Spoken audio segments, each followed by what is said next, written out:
Hello, my name is Hakon, and welcome back, all you fabulous fighting fantasy aficionados, for another day of fighting fantasy frolics and fun as we play Gamebook number 7 in the Fighting Fantasy series, Island of the Lizard King, for the third time.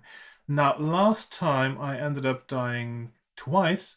First time, just quite unceremoniously, I was killed right on the beach, almost where I started, being killed by some pirates.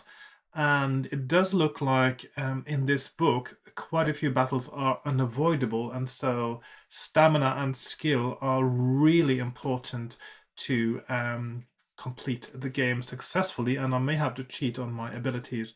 We'll see in a moment if that is necessary. So without too much further ado, or maybe with some further ado, because like last time, I think I'll skip the introduction.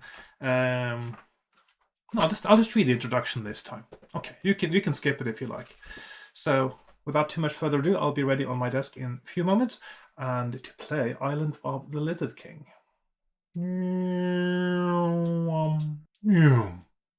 Okay, so I've got everything set up here. I've got my book, got my pens, paper, dice, my character sheet improvised as usual, and my map, which is getting quite comprehensive, I think, as well, because this is a reasonably linear game as far as I've been yet. I mean, there's this little sort of big circuit there, there's a few options up here, but overall it's relatively linear compared to some of the previous titles. Anyway, I'll just start by doing my abilities, and I may have to cheat or re-roll these because I do intend to finish this game at some point, and we'll see. Okay, so skill, that's too low. 8, can't do it, no. 12, that's doable, I'll go with 12. And stamina, 18, I don't know, that's probably doable as well. You know what, I'll just, no. Okay, 20. Yeah, I'll go with 20. And a lock, 10. That's acceptable. Not as important as skill in this one. Okay, I've also got 10 provisions, which gives me back 4 stamina each. And I'm bringing my potion of stamina, which restores my stamina to full at some point during the game and when I'm not in battle. So those things are ready. On my map, I've made a few circles. The map is a little bit out of focus now because I'm trying to find a compromise focus so that the map is reasonably in focus and the book is reasonably in focus without the focus hunting all the time. So this is where I end up. It's not perfect, but hope it's acceptable to you. So I'm trying to make circles that sort of show where I think is the best way to go. But some of them are optional. They may or may not be ideal. And also in red are marked things that are things you're not supposed to do, or you will die. So, or you will suffer some consequences that will make it easier for you to die. So, right. I don't have any tea today. I just got some water. Just one. Coke bottles, which the labels, when you use them as a water bottle, the labels go completely white after a little while because the print wears off. Right, I need to get some new ones soon. Now, the background isn't too long, so I'll just go through it again. Oyster Bay is a quiet fishing village some 60 miles down the coast from the notorious Port Blacksand. Because it is at the end of a long peninsula reached only by a steep and winding path, the fishermen and their wives are left to lead a simple but content life, away from the monsters and sorcery of the hinterland. Journeying south from Fang, you decide that you could do with a few days' rest. So Fang is where you were in the previous book, of course, in Death Trap Dungeon. And knowing of no more peaceful place than Oyster Bay, you urge your horse towards the coast. Besides, an old adventuring friend of yours called Mungo lives there now, and it has been years since you last saw him. 2 days later, you arrive. Every time I hear Mungo, I'm thinking about the character in Blazing Saddles. Anyone seen Blazing Saddles? There's a weird character called Mungo there. He's a sort of big, strong guy who punches a horse, but he's also incredibly stupid. So they managed to trick him into being captured and put in jail. Anyway, never mind. Not talking about blazing saddles today. 2 days later, you arrive at the edge of the cliffs overlooking Oyster Bay. It is a beautiful sunny morning and everything looks tranquil below. Nothing seems to have changed. The cluster of stone cottages nestles between the foot of the cliffs and the jetty where a dozen fishing boats lie at anchor. You jump off your horse and walk it down the winding path to the village. The first people you see are a group of crying women. As you approach them, several men step out of a cottage and run towards you. One of the four is your old friend Mungo. His weather-beaten face is full of anger. He looks surprised to see you, but wastes no time with words of welcome. He recounts the sad events that have befallen the village. Having no gold or material wealth, the people of Oyster Bay thought themselves safe from raiders attacking their village. But several weeks ago, while most of the men were out at sea, the lizard men of Fire Island landed their boats in Oyster Bay and kidnapped several young men. Mungo believes that they are now enslaved on Fire Island and working in chain gangs in the gold mines. Since the kidnapping, 2 men were left to guard the village while the rest went out to fish. Despite this, the lizard men attacked again this very morning, overpowering the guards and taking away more young men. Mungo tells you that he is about to set sail for Fire Island alone because the other fishermen are too scared to set foot on the island. He stares at you in silence until you smile and say that you will aid him in his quest. He slaps you on the back and shakes your hand in gratitude. For the moment, the poor fishing folk forget their grief and crowd round you, eager to thank you. It's a bit early, isn't it? You haven't done anything yet, and most likely you will fail. Anyway, Mungo then invites you to dine with him and rest a while, as the voyage to Fire Island will take several hours. Over a delicious...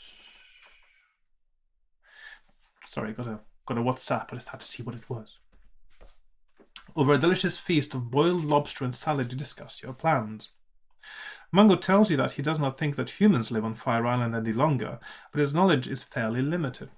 These are just rumors that pass between fishermen from other coastal villages. However, it is known that Fire Island used to be a prison colony, guarded by a tribe of paid lizard men. This was a rather futile attempt by Prince Olaf to rid his land of undesirable characters. The good prince soon learned that it would have been simpler to put his lawful citizens on Fire Island than leave the evildoers on the mainland. There were just too many of them. He gave up his attempt and abandoned the prison colony. When the lizard men received no pay, they took their vengeance out on the prisoners, and the island became a place of terror, ruled by a lizard man prison guard who proclaimed himself king. The prisoners were forced to dig mines in the hope of finding gold for the Lizard King. They were underfed and ill-treated, and many died. That is presumably why the Lizard King is sending out his men to find new slaves. It is known that in order to assert his authority, the Lizard King began practicing voodoo and black magic. He also started genetic experiments in an attempt to breed an invincible race of lizard men. Most of the experiments went wrong. Grotesque mutants were created, and some of the harmful potions found their way into the water drains with terrible consequences. The local flora and fauna were affected, with the result that man-eating plants developed and giant beasts evolved. Actually, I can't remember seeing... I saw one plant and not really any beasts that may have evolved from that, but yeah, oh well. A few of the prisoners managed to escape the island on rafts and were picked up by fishermen. But what has happened in the last few years, nobody knows. Fire Island had almost been forgotten until the recent raids. Success in your quest to assassinate the Lizard King and rescue the kidnapped victims is doubtful, but you must try. So, do or die, the usual stuff. Like all true heroes. You stand up and walk down to the jetty with Mungo stepping aboard his small fishing boat. And the sight of cheering villagers, you untie the boat and push out to sea, wondering if you will ever return. Now turn over. So, section 1. Mungo's years with the fishermen of Oyster Bay have made him a skillful boatsman. He swiftly hoists the sail of the small boat and sets a course due west across the silvery blue sea. The land soon recedes into the distance, and you sit back on the deck, relaxing in the afternoon sunshine. From the stern you hear merry whistling, the creak of the rudder, and Mungo occasionally calling out to a seabird passing overhead. As you do. You think about the good times you used to have with Mungo, his constant cheerful nature and willingness to help people in need. You find it difficult to believe that so much evil exists in the land when there live the likes of Mungo. As the hours drift by, you talk and laugh, trying to ignore the dangers ahead. Mungo is always one to tell a tale, and he is now telling you about his father and how he used to work in a traveling circus. I'm sure you heard the story many times before in the old days. He was a big man, big as a mountain, laughs Mungo, and he would do just about anything for a paying crowd. Wrestle trolls, have elephants stand on him, and even let a killer bee sting him. He was a tough old customer, but he finally met his match in the north. During the festivities surrounding the Trial of Champions. The circus was in Fang as one of the attractions during the festivities of the Trial of Champions, and my father decided on a whim to enter. He walked into Death Trap Dungeon and, alas, was never seen again. He was really too old for such an ordeal, although there was no telling him that, but at least he tried. Just as Mungo is about to tell you his next tale, he jumps up and shouts, "Land ahoy!" at the top of his voice, as though he were yelling the news to the crew of a galleon, or to the people on the land, I suppose. You look to where he is pointing and see Fire Island in the distance. The island sits on the sea like a green cushion, with a jagged mountain protruding from it. Smoke gently curls up from its top, a volcano's fuming anger waiting to explode. Mungo steers the boat towards a small inlet at the eastern tip of the island, hoping that it will remain concealed between the high rocks. You both put on your backpacks and clamber out of the boat to begin your quest to find the Lizard King. If you wish to scramble round the rocks to the beach in the cove to your left, turn to 24. If you wish to clamber over the rocks on the other side of the inlet to the beach in the cove to your right, turn to 33. Now, if you go left, there is a big crab that is quite, well, literally crabby. If you go to the right, there are pirates, and you have to fight 3 of them, after which you only get 1 iron bar. But I know that the iron bar, if you find that, there's a battle later with a crocodile that you can avoid. So, and the crab is stronger than the pirates. It is quite possible that the easiest path to take, although they may also be roughly equal in terms of probability of actually winning the game, may actually be to go to the pirates. But of course I haven't calculated this yet. I haven't, because that's the last bit I do after I've finished everything else. But I think I'll go right and fight the pirates. So, yes. So I'm going to turn right.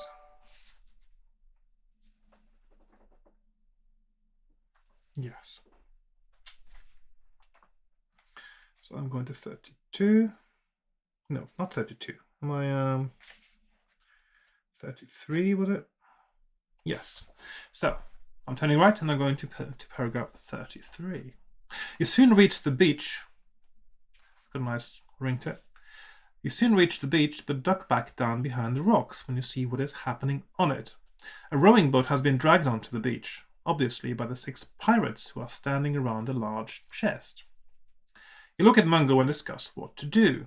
If you wish to attack the pirates, turn to 340. If you'd rather climb back to the inlet and over to the beach in the other cove, turn to 24. So I'm going to attack the pirates.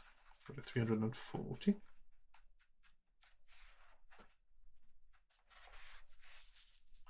You draw your swords and run down onto the beach, hoping to catch the pirates off guard. You manage to cut down 2 before they are able to draw their cutlasses, and then you each fight 2 of the remaining 4 at the same time. So this is one of those battles where you're fighting 2 opponents. There usually is 1 in each book, roughly, I would say, on average. So my skill and stamina, currently 12, 20. I'm trying to write big again today. That is a little bit below the picture there. Okay, so 12, 20. And I'm fighting a 7, 7 and an 8, 6. Now, how this usually works, if you fight one opponent, I'll just do the usual run through of how this works. So your opponent got a skill score and you have a skill score. Your opponent rolls 2 dice. So this is the beginning of the combat now. Let's say he rolls 2 and you add it to his skill. So I'm attacking the... it's a bit different with when the 2 opponents at the same time, but let's just do one at a time now. And so add it to his skill. So 7 plus 2 is 9. And then you roll 2 dice for yourself. I roll a 12. I add it to 12. That's 24. And whichever of those is lower is the one that gets injured. If it's equal, you just parry each other's attacks. And the one with the lowest score gets 2 points lower stamina. Oops, sorry, everyone doing it again. 5. But when you're fighting 2 at the same time, you do this for both opponents. So on the second one, it says 8. So I'm taking 8 plus 7. That's 15. 12 plus 6 is 18. That's higher. But he doesn't get injured because I'm just parrying the second person's attack. I can only sort of attack to injure one at a time when I'm fighting multiple opponents. So once the first one now is dead, I can start injuring the second one. I just have to try to avoid getting damage from the second one. Okay, that's all clear, I hope. And so, next round. He rolls a 2 again. Ooh, very good. And I roll an 8, so he's down to 3 hit points, I like to call it, left. Second pirate rolls a 10, and I roll a 3, so that means that he hits me, and I get 2 points injury to myself. Okay, 3 versus 2, that's still me hitting him. Second one, he rolls 6, and I roll an 11, so no injury there. First one, he rolls 7, I roll a 5, he is dead.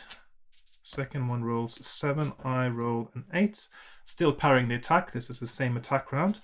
Next round I can finally do damage to the second one. He rolls an 8, I roll a 5, that's me hitting him. He's down to 4. He rolls a 5, I roll a 5, he's down to 2, and he rolls 5, and I roll 7, and he is also dead. Right, so you win and I go to 61.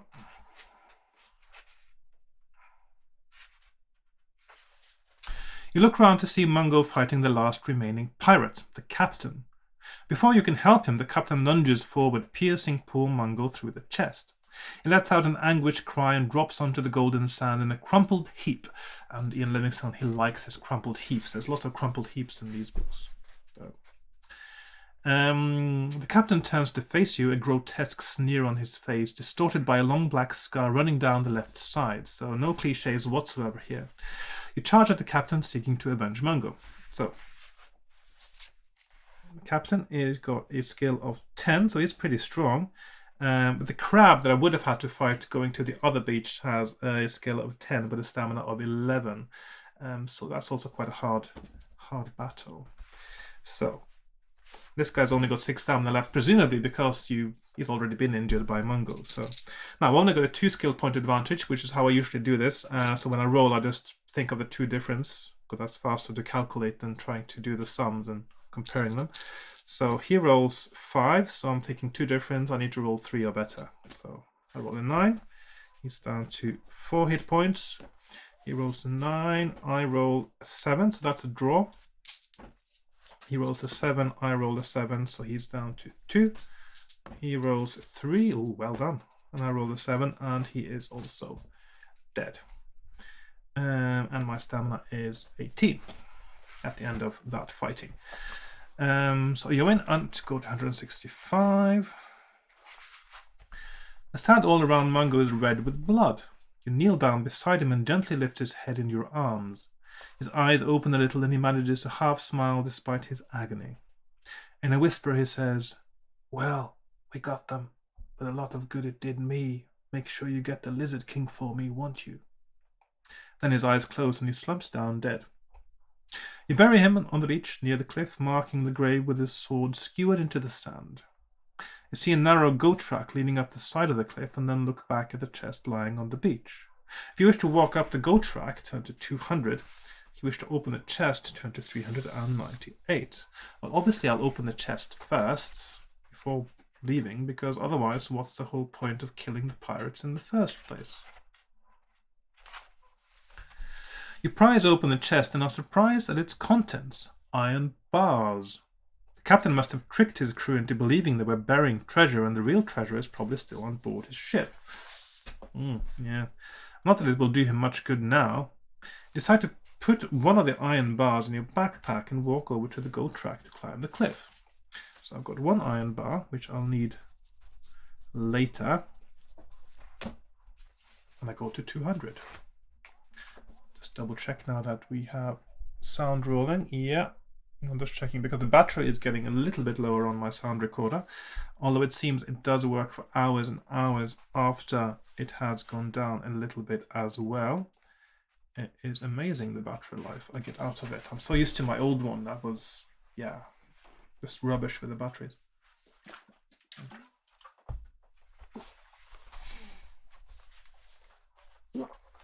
You wend your way up the goat track and are quite exhausted by the time you reach the top. You take a swig of water from your flask and realize that water shortage could be a problem for you on this island. Except it doesn't seem to be, because that's the only time it's mentioned and it's just forgotten about afterwards, it seems. There's actually a few things in this book that I've forgotten about afterwards. I mean, it seems like the sort of the mutant plants and animals, you only meet, as far as I can tell so far, you only meet one plant. And now the mention of water being a problem, and you don't really encounter that again later either, so it seemed a little bit rushed, perhaps. Looking west, you see the daunting sight of the sleeping volcano standing above the trees, but no sign of life, although you can certainly hear it, a cacophony of bird and insect noise. With the light quickly fading, you decide to camp down for the night behind some rocks. You do not sleep very well and are awake at first light, eager to set off. You decide to head directly west into the trees. Turn to 391.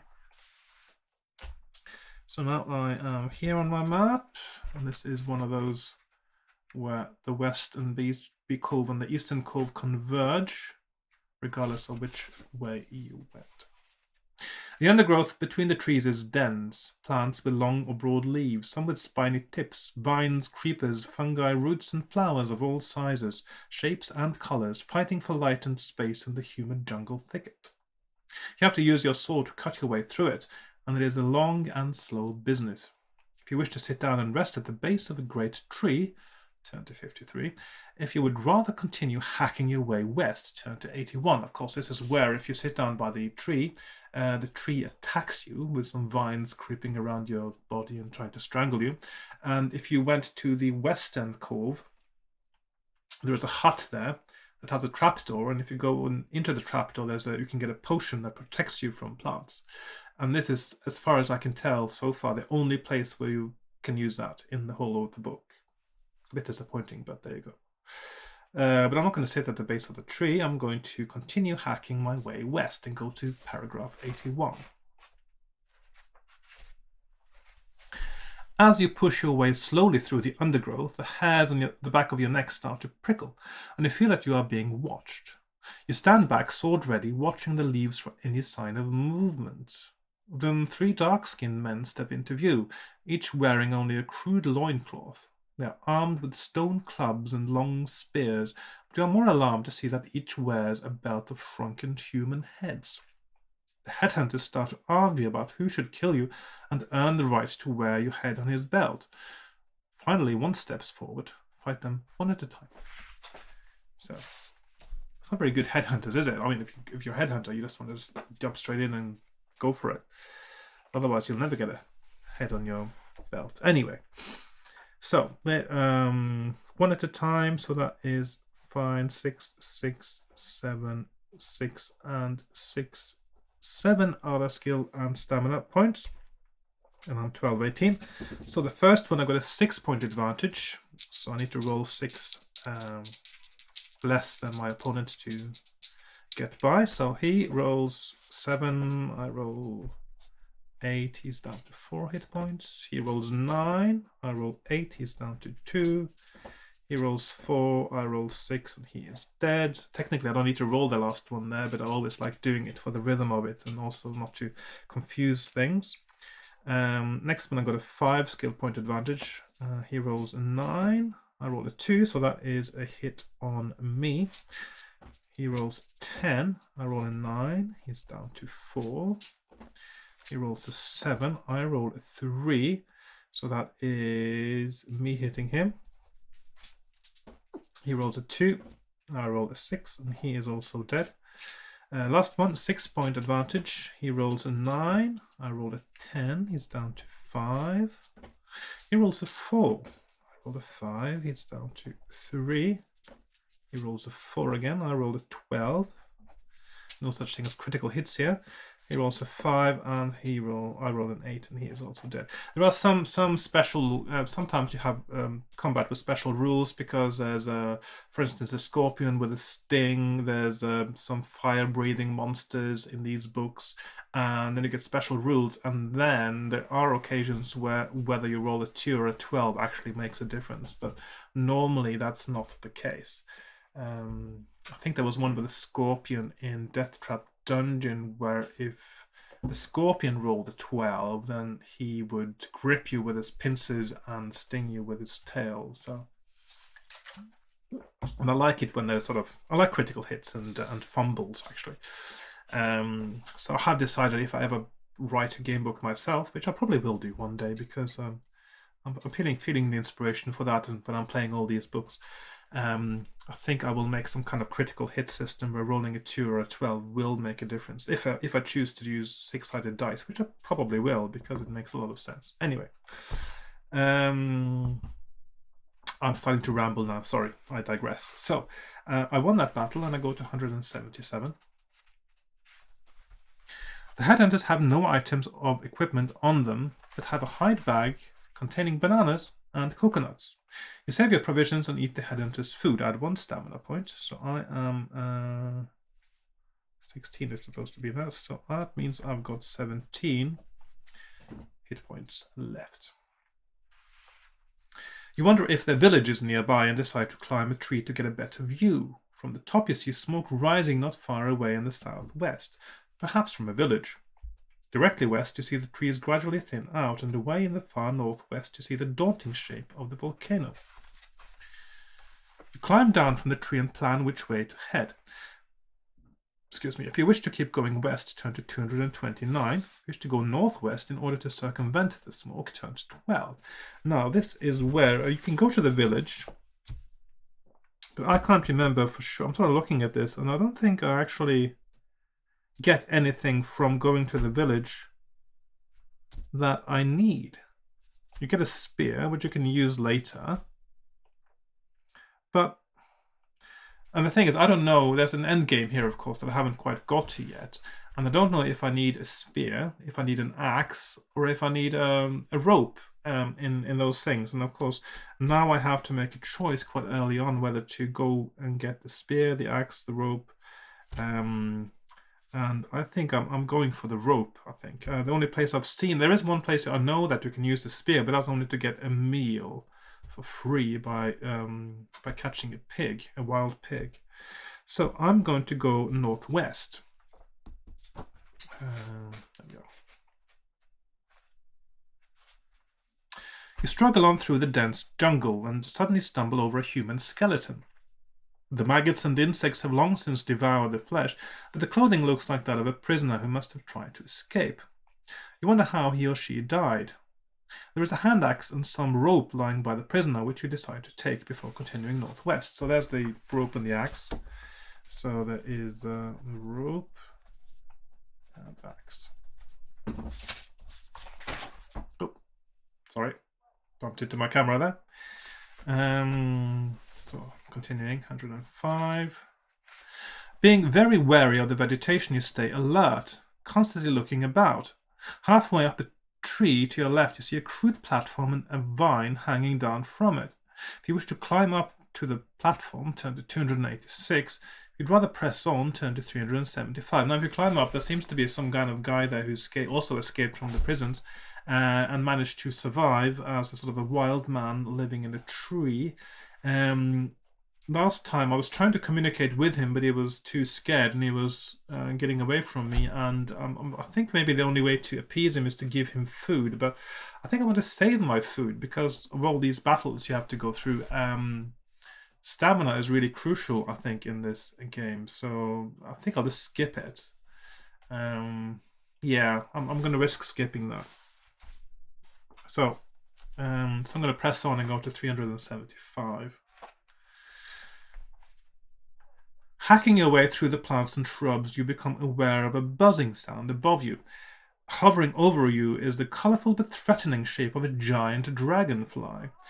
Its iridescent wings beating fast, yet keeping the dragonfly perfectly still. Suddenly it plunges down to attack you. So here we are, another battle. So I've got 17 now. Okay, so skill, 8, stamina, 4. Actually, you can't really see what it says at the bottom there, but there it is. And it's always easy to forget where my camera is now because I got one camera in front of me and that's sort of blocking my view of the other camera, so it's hard for me to see what's in shot. Anyway, so I've got a 4-point advantage and he rolls a 2, good beginning. I roll a 7, so that is he's down by 2. He rolls a 4 and that's it. Down, giant dragonfly, no more. And I win and I go to 221. Close to where the giant dragonfly now lies is in a crumpled heap. See, there's another crumpled heap there. You see a patch of clam-shaped fungus attached to a rotting log. If you wish to eat some of the fungus, turn to 385. If you'd rather set off again through the undergrowth, turn to 224. Now, there's every now and again in these books, there's some fungus you can eat, and sometimes it's a good idea and sometimes it isn't.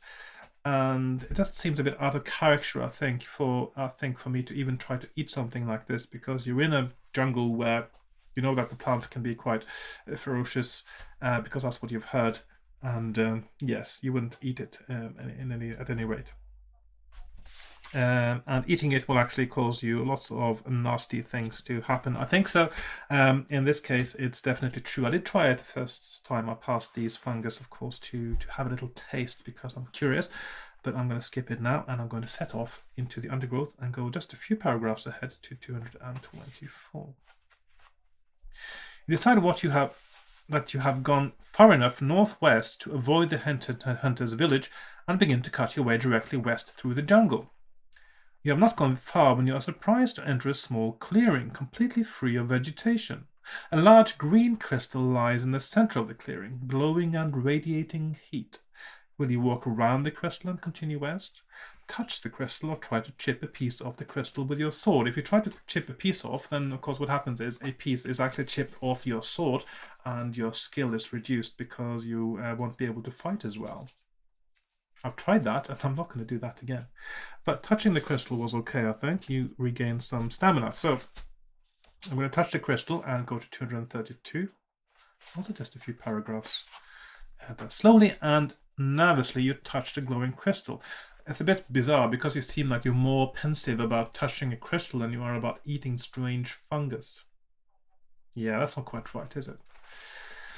A warm glow radiates through your body and you feel invigorated. Add 3 stamina points, so I'm back to 20. If you have not done so already, you may try to chip a piece off the crystal with your sword. Alternatively, you may leave the clearing and continue west through the undergrowth, which is what I will do. 71.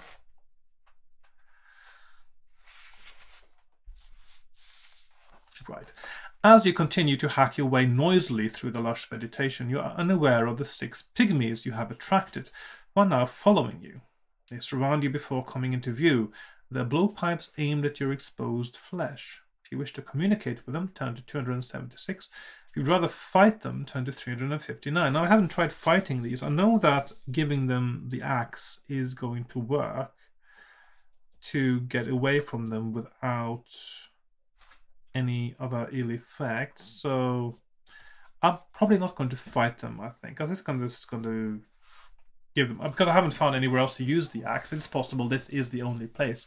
Then again, there is a point later where you will lose the axe if you don't have a certain item, and so maybe it's used later, but I still don't know. So I will take my chances, and I will give them the axe. First I have to communicate with them. So I'll go to 276. The pygmies grunt and shout at you, but you do not understand their language. They obviously want something from you, but you are not sure what. What do you have that you wish to give them? A hand axe, an iron bar, provisions, or none of these? Now, if I give them the iron bar, they just seem a bit disappointed, and I know I can use that for something else. So I did that last time. But I'm going to give them the hand axe and go to 243.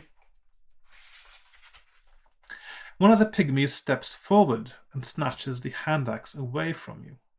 The others gather round him and start to chant. They seem very pleased with their acquisition, which they seem to regard as a religious artifact. Will you leave them and disappear west into the undergrowth? Ask them for something in return, or attack them with your sword. Now, if you ask for something in return, you get something to eat, which gives you back 2 stamina. I don't need that now. So I'll just skip that and move on, I think. So,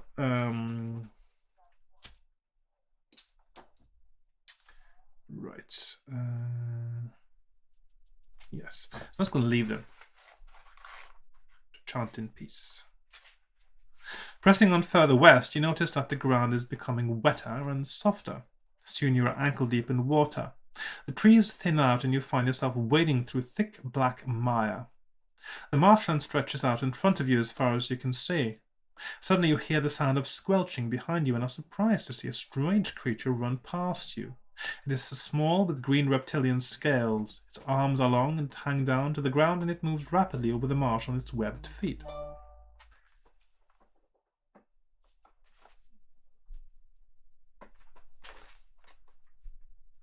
It paid you no attention. If you wish to call out to the creature, turn to 317.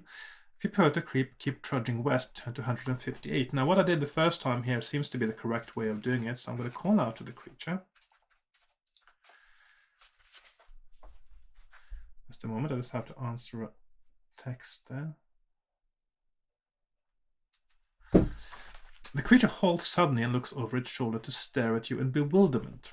Its wide mouth opens and a pink forked tongue darts out and recoils just as quickly. Its big eyes look full of sorrow, but then you realize that the creature is a cunning marsh hopper. Despite their pathetic appearance, marsh hoppers will often lead unwary victims into the lairs of carnivorous marsh beasts for the price of a few scraps of meat. However, no creature knows how to cross treacherous marshlands better than the marsh hopper. The marsh hopper beckons you with its head to follow it across the marsh. If you wish to follow it, turn to 58. If you wish to continue west alone, turn to 158. Now, I know that if I follow it now, I will be safe. I don't know what happens if I go alone, but maybe you get stuck in the mud or something. And then later you get a choice whether to follow it again, and that's when it will lead you to a monster of some sort. So I'm going to follow it and go to 58. Sinking knee-deep in the slimy marsh, you struggle to keep up with the agile marsh hopper. Suddenly it turns south and once again beckons you to follow it. If you wish to keep following the marsh hopper, turn to 235. If you wish to keep heading west, turn to 37. So I'm going to keep heading west. I'm not going to follow it anymore, because this is when it will lead me to some kind of monster. Which may or may not have something interesting, though. I mean, if I get to the monster and I kill it, maybe it has something useful, but I don't know. Although you are expecting some terrible beast to rise out of the water, everything remains calm. Gradually, the ground becomes firmer underfoot, and soon you are out of the water and walking through thick mud. Keeping a watchful eye on the terrain and sky, you are unaware of the disgusting soft bodies clinging to your legs. It is only when you notice some discomfort that you look down to see the giant leeches wrapped around your calves. Roll 1 die and add 1 to the number rolled. 3, so I was slightly out of shot, but that was a 3, so that's 4. This is the number of giant leeches clinging to you. Lose 1 stamina point for each. So let's see. 16. and a portion of your provisions. You need salt to get them off your leg. Now, I think maybe it's worded slightly ambiguously, but it's sort of, you might think that he thinks you should lose one portion for each as well. But that's actually, it's not ambiguous because there's no comma there, so it could be, but because it says each first, then really it should be interpreted as one provision overall. So I'm going to go for that. Also, it seems a bit silly that you actually lose for one whole meal just by using the salt, because salt doesn't give you any calories. So anyway, 280. And I'm sure you could redistribute your salt from your other provisions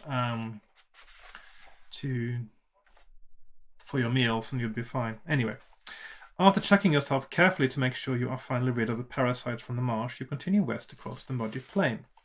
Ahead, you see two hills, and you decide to walk towards the gorge dividing them. Turn to 362. And I'll just have a little look here now if...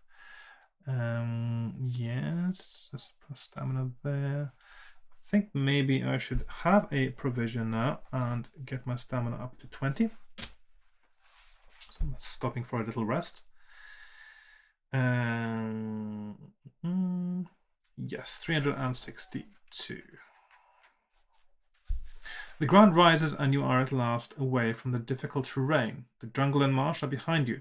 Grass and flowers make the island appear lush and beautiful, but you know you cannot afford to relax. It is not long before you reach the gorge and see that it runs between several hills in a westerly direction.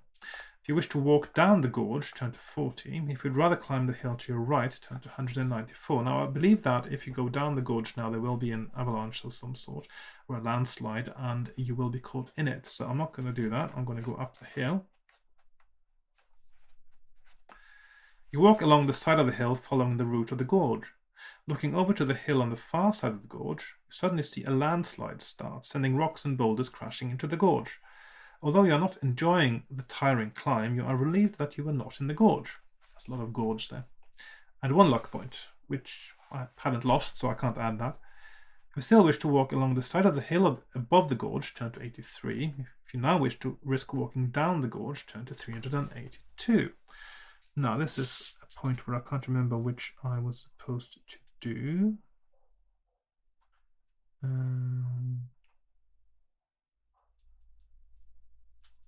Okay, looks like I can, there's, yes. I'm going to go up here because there's a helmet I can get there. There's also a rattlesnake, but I've got a good stamina, so I will be able to get past that, as you will see in a moment.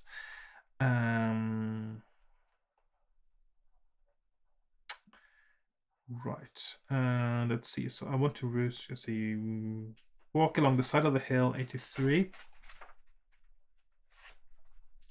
The side of the hill is quite steep, and you lose your footing on some scree. You tumble over and slide down the hill. Test your luck. If you're lucky, so that's testing luck. So I'm rolling against 10. So I roll 7, and my luck goes down to 9, which it does every time you test it. As long as you're not actually just comparing the number, that happens sometimes too. So 334. As you may have noticed, I haven't done any mapping now because I've already been all these places before, because just 2 playthroughs and I've already covered basically everything, which is a bit unusual, and that just shows how linear this game is compared to ones like City of Thieves or Death Trap Dungeon, where you have to play more times to get a comprehensive map. You stretch out your arm and manage to grab a bush to stop yourself rolling down the hill. Lying on the ground, you see a hollow under a rock, but it is too dark to see inside. If you wish to reach into the hollow, turn to 145. This is where you're supposed to use your sword, really, not supposed to use your hand, but anyway. If you would rather walk carefully down into the gorge to continue west, turn to 119. But I'm going to check out the hollow and go to 145. Even though you're stupidly doing it with your hand rather than your sword or a stick. As you slowly put your hand into the hole, fear grips you on hearing a familiar rattling sound. Try to retract your hand before the fangs of the rattlesnake sink into your arm. But it is too quick. Its poison is in your blood. You waste no time and cut the wound with your own sword to draw the blood. If your stamina score is 18 or below, turn to 264. If it exceeds 18, turn to 55. It's higher than 18, so. Your constitution is strong and the snake's venom does not affect you too badly. Lose 2 stamina points. Okay, so I'm down to 18, and this is also where 55 stamina minus 2. You bandage the wound with a piece of cloth and rest a while. If you wish to drive the rattlesnake out of its hole with your sword, that's how you're supposed to use it, turn to 5. So that's over there. If you would rather walk carefully down into the gorge to the west, turn to 119. So that is over. Well, I can move there, so that's over there. So I'm going to drive the rattlesnake out. Go to number 5. Thrusting your sword into the rattlesnake's dark lair, you hear the dull clang of metal striking metal. You forget about the rattlesnake and try to scrape the metal object out of the hole with your sword. In the sunlight, you see a magnificent golden winged helmet. If you wish to place the helmet on your head, turn to 292. Yes, please.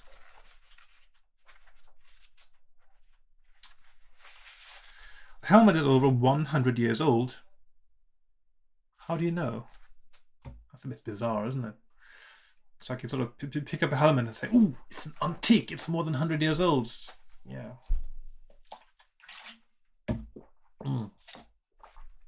And once belonged to a fabled warrior named Sog. Yeah, I suppose you just knew these things by magic. You also practiced sorcery. Wearing the helmet will cause any adversary to fear you so much that you will be able to win the first attack round of any battle. This is very useful. The adversary will only raise sufficient courage to fight you back during the second attack round. Wearing your new armor with pride, you walk, so that's cool. I'll call it that. Let's see, so Helmet of Fear. I call it. And I must remember I've got it, so let's just put it down here. So helmet, just so I remember during the battles. Okay, so I'm going to 119, and that was quite painless, really. Just 2 stamina points in exchange, and of course I lost 1 luck as well, in exchange for a helmet that will make me win every first combat round, which is brilliant. In the fine sand on the ground, you notice traces of old footprints leading out of the gorge. They end abruptly in front of you, and there are signs of a struggle. 2 pairs of footprints lead back down the gorge, with 2 straight lines behind them as though their owners have dragged a body behind them. As you follow the trail of the footprints, you catch sight of a shiny object in the sand. You prod it with your foot and see an oval snuff box made of brass. Picking it up, you see that it has a hinged lid. If you wish to open the snuff box, turn to 41. Yes, I will open the snuff box. Inside the snuff box, you find a small gold nugget and a piece of paper. So we've got gold nugget. And a piece of paper with a message scrawled in charcoal, which reads, "If you read this, it will mean that I have failed in my attempt to escape from the slave mines of the Lizard King. My raft is hidden beyond the gorge where the plain meets the river. If you are here to help us, please follow the river upstream until you see the mud huts. The slave mines are nearby, but beware the lizard man guards." Well, obviously. You fold up the piece of paper, put it in your pocket, together with the gold nugget, and continue to follow the footprints. Time to 325. Bizarrely, of course, I mean, in the previous book, your character was very keen to tear up any paper or parchment that it came across, whereas in this one, you're keeping it. That's good, because paper is valuable, and of course parchment can't be torn. So. Anyway, so I've got a piece of paper as well. Piece of paper. The ground underfoot becomes rockier, and the footprint trail you have been following disappears. In the distance you hear a faint rumbling. Could it be the yawning of an awakening volcano? You hurry on down the gorge, but are stopped in your tracks by the sight of a huge reptile blocking your path. You stare incredulously at the armored beast, which appears some 6 meters in length. It is a giant lizard, and it sees you as a source of food. You must fight it. So, we've got a giant lizard. It's got 8 skill and 9 stamina. I've got 12 18, and I've got the Helmet of Fear, which means he's down to 7 already, because the first combat round I win automatically. So, got a 4 skill point advantage. He rolls 3, I roll 6, he's down to 5. He rolls 7, I roll 12, he's down to 3. He rolls 6, I roll 3. So, yeah, that's still me. 1 point left. He rolls 8 and I roll 7, and he is dead.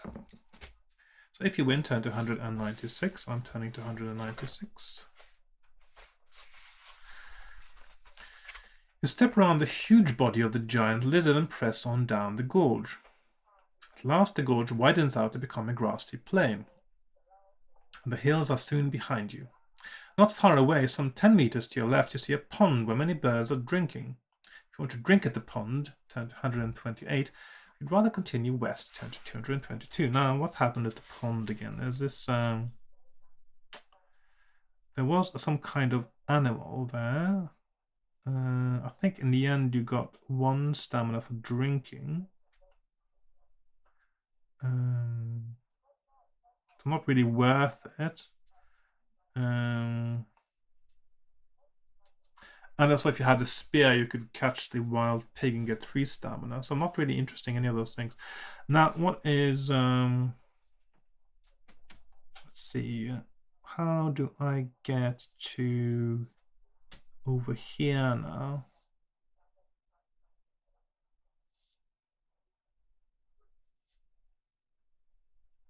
I think, yes, I have to actually choose to drink because it's...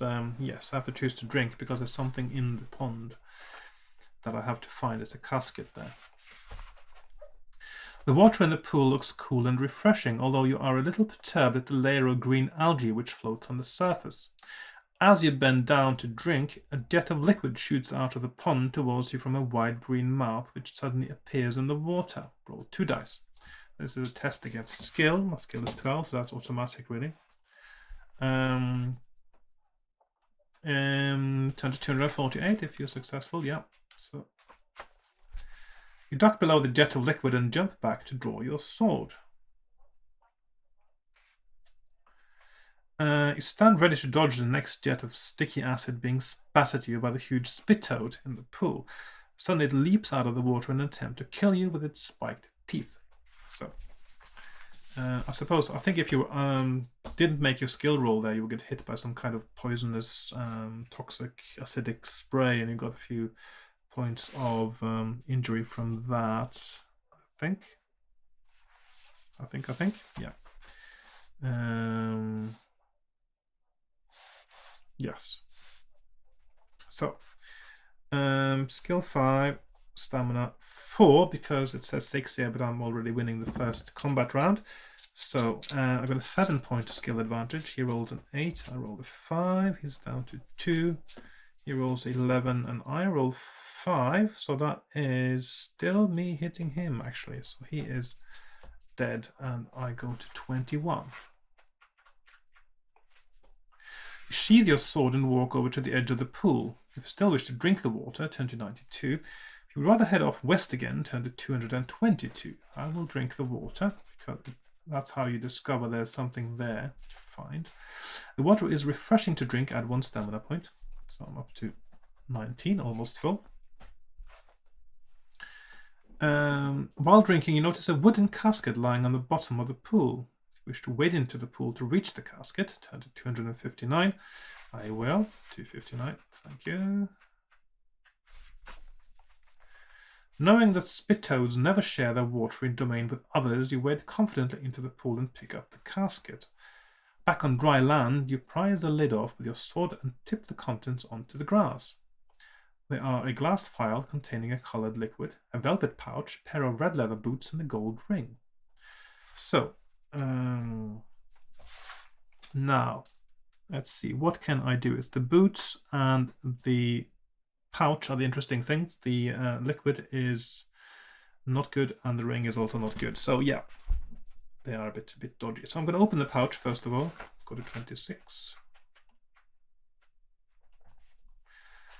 You open the pouch and look inside but cannot see anything. It is totally black inside. Decide to drop a stone into the bag to see what happens. The stone disappears from view and the pouch does not become any heavier. You have found a pouch of unlimited contents. Add 1 luck point, so I'm back to 10. And pouch. The pouch will enable you to carry large and heavy objects simply by placing them inside. These objects are actually transported to another dimension and will weigh nothing inside the pouch, but can be retrieved at any time. If you have not done so already, you may drink the liquid, try on the boots, or put on the ring. So I'm going to put on the boots, try on the boots. They were also useful, I think. The boots fit you perfectly. You run around in a circle, but nothing good or untoward happens, so you decide to leave them on. Well, actually, I'm not sure if they're good yet, but there's a point later where you're asked if you have the boots, so that's when you can find out. So I'm going to keep them on. Then I'm going to go back west and go to 222. Okay, so 222. To your left, you see movement. A small creature is running across the plain. As it approaches, you see that it is a small pig. The thought of roast suckling pig makes your mouth water. If you have a spear, turn to 342. I do not. And the way to get a spear is to go to the headhunter camp, I believe. I think that's the only thing you get out of it, if I remember correctly. That was the first playthrough, and I can't really remember exactly what happened there. But yeah, I think so. You run after the pig waving your sword in the air, but it is too agile. It scurries off across the plain and is soon out of view. You slow down to walking pace and continue west, still thinking about the succulent roast dinner you might have had. Turn to 170.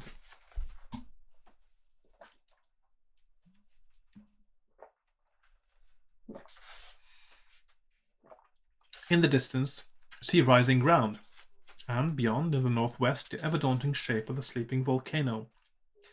It is not long before you reach the bushy bank of a river running slowly southeast. On the far side, the ground is quite steep and tree-covered. If you have read the message in the snuff box, turn to 288. I have indeed. I don't know what happens if you haven't, because I've always read that, and it's very hard to avoid finding it. Because that's a point where all paths lead past the snuff box. You start to search amongst the bushes for the hidden raft, and before long you find it. You drag it into the river and climb aboard. Actually, it's possible you die if you don't know how to, if you haven't seen the snuff box, because that would make sense. You get into some kind of trap or something. The river is not deep, and you're able to push the raft upriver against the light current quite easily with the long pole you have. Turn to 387. You have not gone far before you realize that you are not safe even aboard the raft. You see a pair of eyes protruding from the water ahead of you, and suddenly a huge jaw lined with sharp teeth gapes open. With great force, the crocodile slams into your raft, almost knocking you off it. How's my battery faring? Yeah, it's fine. You see, with great force, the crocodile slams into your raft, almost knocking you off it. The crocodile thrashes around in the water, its jaws opening and snapping shut in its desperation to bite you. If you have an iron bar, turn to 9. I have an iron bar. Let's see how that works now. That's the first time I had the iron bar as I got to the crocodile. You whisk the iron bar out of your backpack and thrust it between the jaws of the vicious crocodile.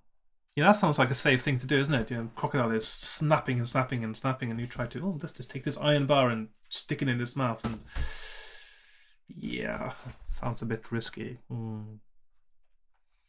It's a bit cartoonish. Anyway, it is now helpless with its jaws wedged open, and you are able to push your raft away from it. Turn to 390. Wouldn't really work, would it?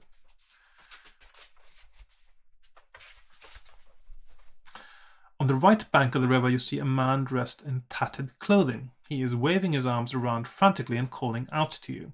It looks as if he could be an escaped prisoner. If you wish to steer your raft over to the man, turn to 87. If you'd rather keep pushing upriver, turn to 14. Now this guy, you need to hit him twice, but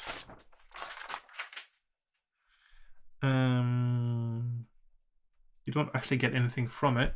And of course, as you remember, if you've seen my first episode of playing this game book, this is the one that he killed me the first time because my stamina, my effective skill was actually 1 in that combat. Because I lost skill several times, and I'd also you're fighting unarmed, so you get -3 as well. I'm going to keep pushing up river and go to 14.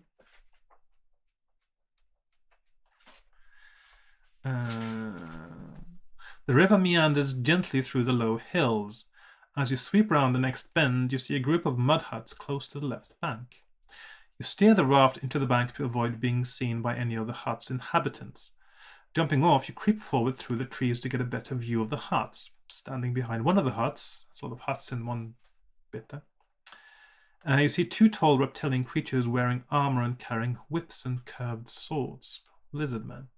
If you've read the message in the stuff box, again, I have. I suppose that means that you can get here without...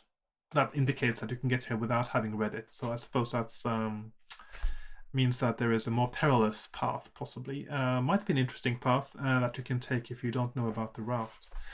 I'll have a look at that when I make my map eventually. Mud huts and lizard men guards. You realize that the gold mines must be nearby.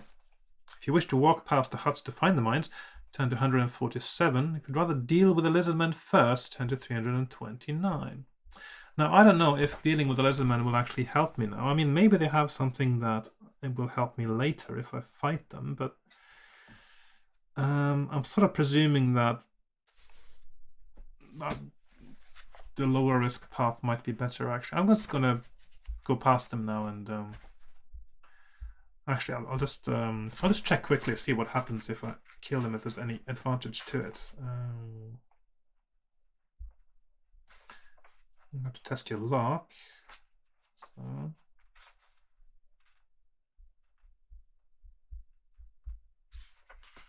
Let's see, 368.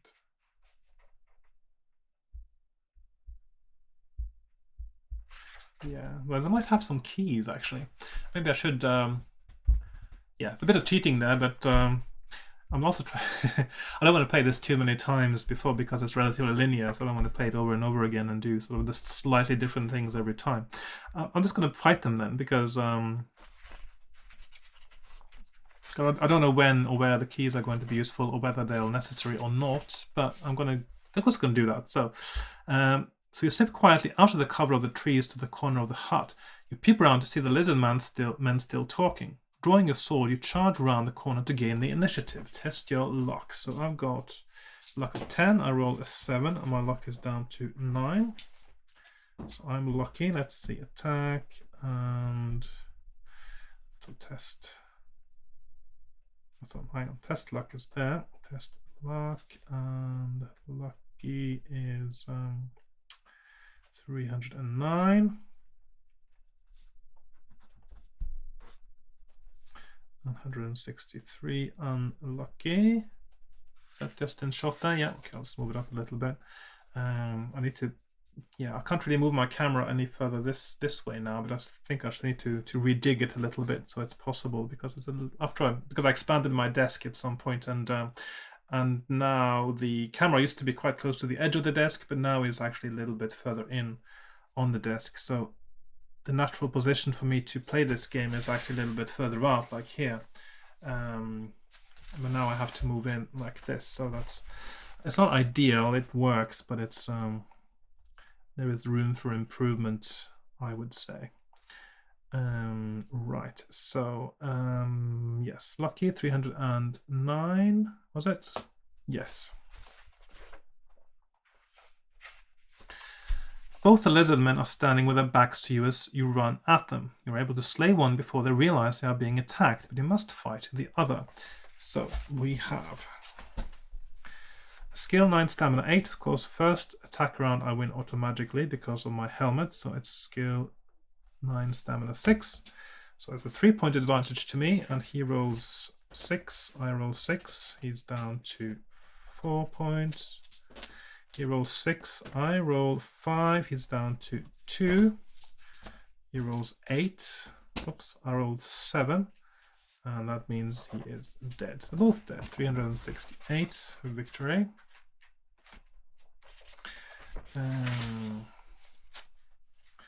So let's see, 9, 8, and 3, 6, 8. You quickly search the bodies of the lizard men. In one of their pockets you find 3 iron keys which you put in your own pocket. So maybe these keys are essential, I don't know, but they may not be. So 3 keys. Not wasting any more time, you run off to find the slave mines. Turn to 147. So 147 is back there. Okay.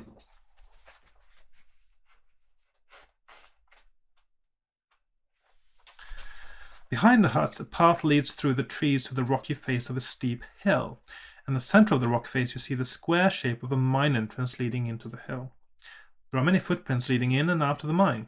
You step carefully inside, keeping close to the wall.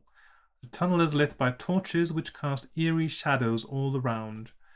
You sense that you are walking downhill and soon arrive at a junction. If you wish to turn left, turn to 274. If you wish to turn right, turn to 28. Now, what happened here last time? Now, if you go right, there's a little circuit here. Then you go back here. So, there was something going on here where you were asked if you had the boots. So that's probably where I'm going to go. So I'm going to start by turning right. Left seems to be a shortcut to the end game bit. So the right is where the interesting. It's a little sort of loop there. So a lot of these in this book, there's a few loops where instead of having a sort of 2 separate paths that converge, you have a sort of a loop, big loops that go back to roughly the same place you started, which is yeah, it makes it more linear again and easier to do. Again, the tunnel splits at a junction. If you wish to turn left, turn to 226. I haven't gone there yet. If you wish to carry on straight ahead, turn to 101. So I'm going to start with the going straight ahead. I think there's a bit of sort of crossing over back and forth here possibly. So I'm not sure if the going left leads back to somewhere else I've already been. Yeah, looks like it does actually.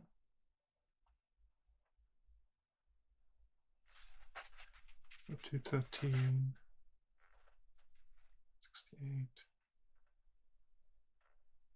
Maybe it's a different place. Anyway, I'm going to start by going where I know. Actually, maybe I should do sort of one of those save game points here and let's see what happens if you go left. So really my intention is to go over here now, but just to see what is going on here, it would be interesting. So I'm going to do a little detour. If it's to my advantage, that's fine. If it isn't, then I'm just going to go back and where I left off. So I'm just doing a save game here. S for save game. Also known as the finger in the book.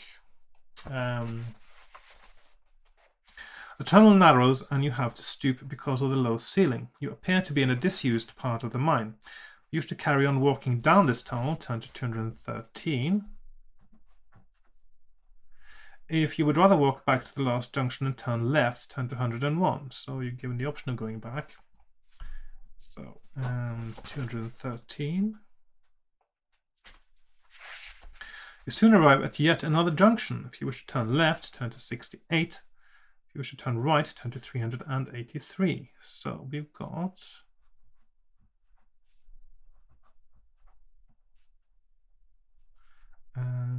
68 or to 383. So that is right and left. Let's check out left first.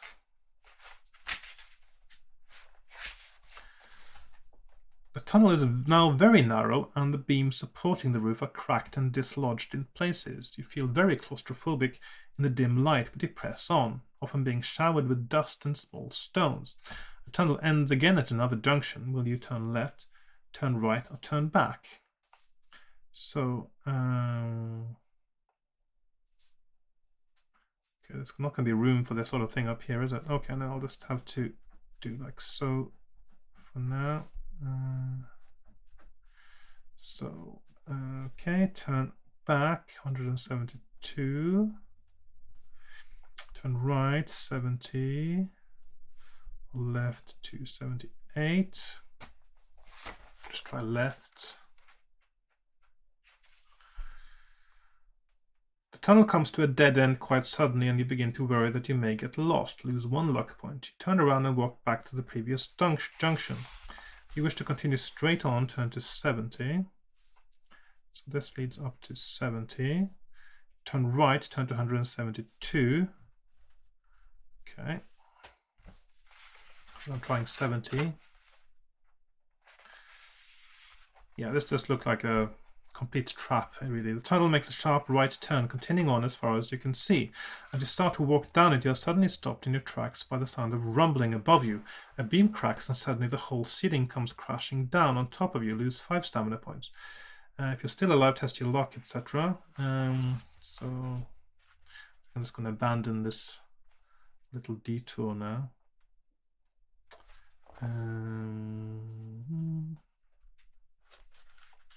383, just checking out the other end there. Yeah. Doesn't look like there's any advantage to going in. It's just a disused junction. Yeah, so basically it just seems like it's a complete dead end you shouldn't really be going into by the looks of it. So let's put it like that. I didn't check all of the options there now, but I'm just going to give up on that one. Just had to have a look anyway. So I'm going to go 101, was it? 101. You see a handcart with wooden wheels lying on its side in the middle of the tunnel, blocking your way. A short, broken skeletal body, perhaps that of a dwarf, lies beside it. A round borehole opens out into the tunnel, and you wonder whether a rock rod might have attacked the unfortunate dwarf. The tunnel continues on as far as you can see, although there is no sign of life ahead. If you wish to crawl down the borehole, turn to 10. If you wish to climb over the cart and continue down the tunnel, turn to 321. Now, going down the borehole is not a good idea. It never has been, never is, never going to be probably. And I'm going to continue and go to 321. Still haven't found a rock grub borehole that was good to go into, I don't think. The tunnel comes to an end at the junction. If you wish to turn left, turn to 19. If you wish to turn right, turn to 39. And I think these sort of circle around. I'm just going to go right first. This is a little bit like a maze, actually. I think you can go in either direction several places here, which is nice. The floor of the tunnel is strewn with rocks the size of coconuts. They're all surprisingly smooth. Some appear to move slightly, but you suspect it must be the dim light playing tricks on your eyes. Then suddenly one uncurls and shoots forward on tiny legs towards you, and you feel a sharp pain in your leg, as though teeth are tearing into your flesh. Lose 1 stamina point. Down to 18. You realize with horror that you are surrounded by granites, vicious armadillo-like man-eaters. If you have been bitten by a rattlesnake, turn to 207. I have indeed. This is another advantage to having done the rattlesnake bit, by the way. The granite suddenly releases its grip on your shin and drops to the ground. You give it a hefty kick and watch it roll down the tunnel. The residual rattlesnake poison in your system has killed it. The other granites sense what has happened and retreat into the shadowy recesses of the tunnel wall. If you possess a pouch of unlimited contents, turn to 371. I do indeed. I did not have that last time I was here. You decide to put the granite in the pouch, hoping that it might be a useful decoy for you later. So I've got a granite also in my pouch now.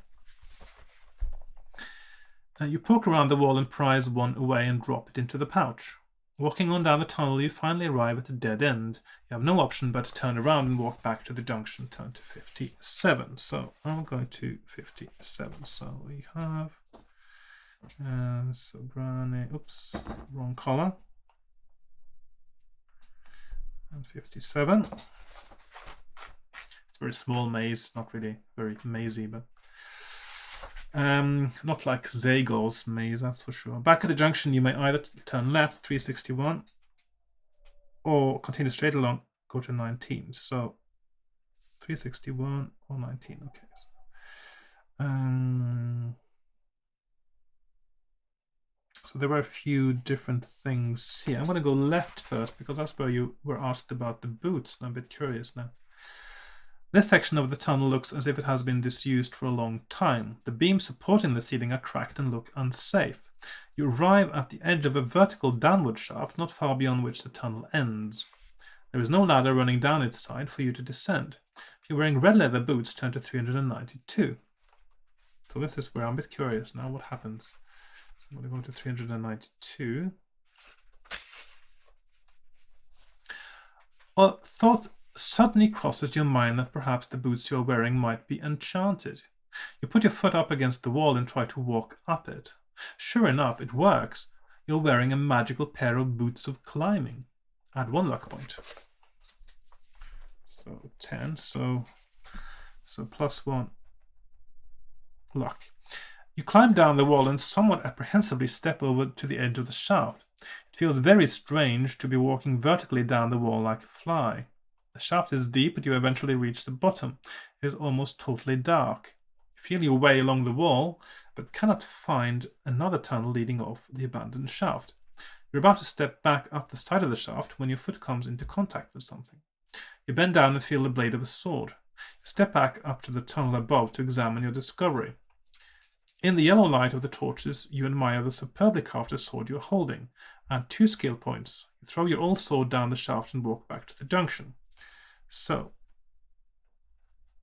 sword +2. So this is a kind of stuff where it tells you in the rules you can't get skill beyond your normal skill, but in this case you're actually getting an improved piece of equipment. How I usually do my house rule is it does not affect your skill, but it does affect your attack score in combat. So this is a sword +2, which means when I go into combat I treat my skill as 14. That's the only way you can do it that actually is logical. So because otherwise you lose skill for some bizarre reason and you can only get new skill or added skill from improved equipment if you've actually lost skill. That does not make any sense whatsoever. So that's my house rule and I'm sticking to it. So in that case, actually having a slightly lower skill might still survive you the last bit, because at this point you will have survived possibly if you have a 10 skill, but you would really struggle. If you now have 12 skill because of the sword, that will make a huge difference. So this is quite interesting. So this is definitely a place to go. So, and I don't know about the granites, but they might actually be something worth picking up as well, but I'll see that later. So 135. At the junction, you may either continue straight on or turn right. So there's something there that I have not checked out yet. What is that? 298.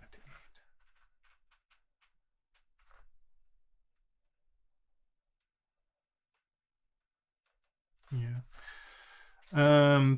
That's just something else I don't want to go to, I think. So that is... So 135, where was I? Yes, so I could either turn straight on 39. Okay, so 39 is it's down there, isn't it? Yeah. Does that move me in the circle though? Yeah, that moves you in the circle. So as opposed to get out, you have to go to 361. Turn right, 361. You arrive back at the borehole where the unfortunate dwarf still lies beside his handcart. If you now wish to climb into the borehole, no. If you'd rather walk past it, yes, I would rather walk past it. Thank you very much. As you walk down the main tunnel, you pass the branch on your right and the entrance tunnel on your left. You come to the edge of a vertical downward shaft. Yes, this is the right path. To the side of which is secured a wooden ladder. You look down the shaft, and although you cannot see the bottom, you decide to climb down. Turn to 315. So now we have moved over to this bit over here. You could have taken a shortcut just to get there as well. Did I actually show that on my map? Yes, so yes, just checking it's in shot now. 315. Okay.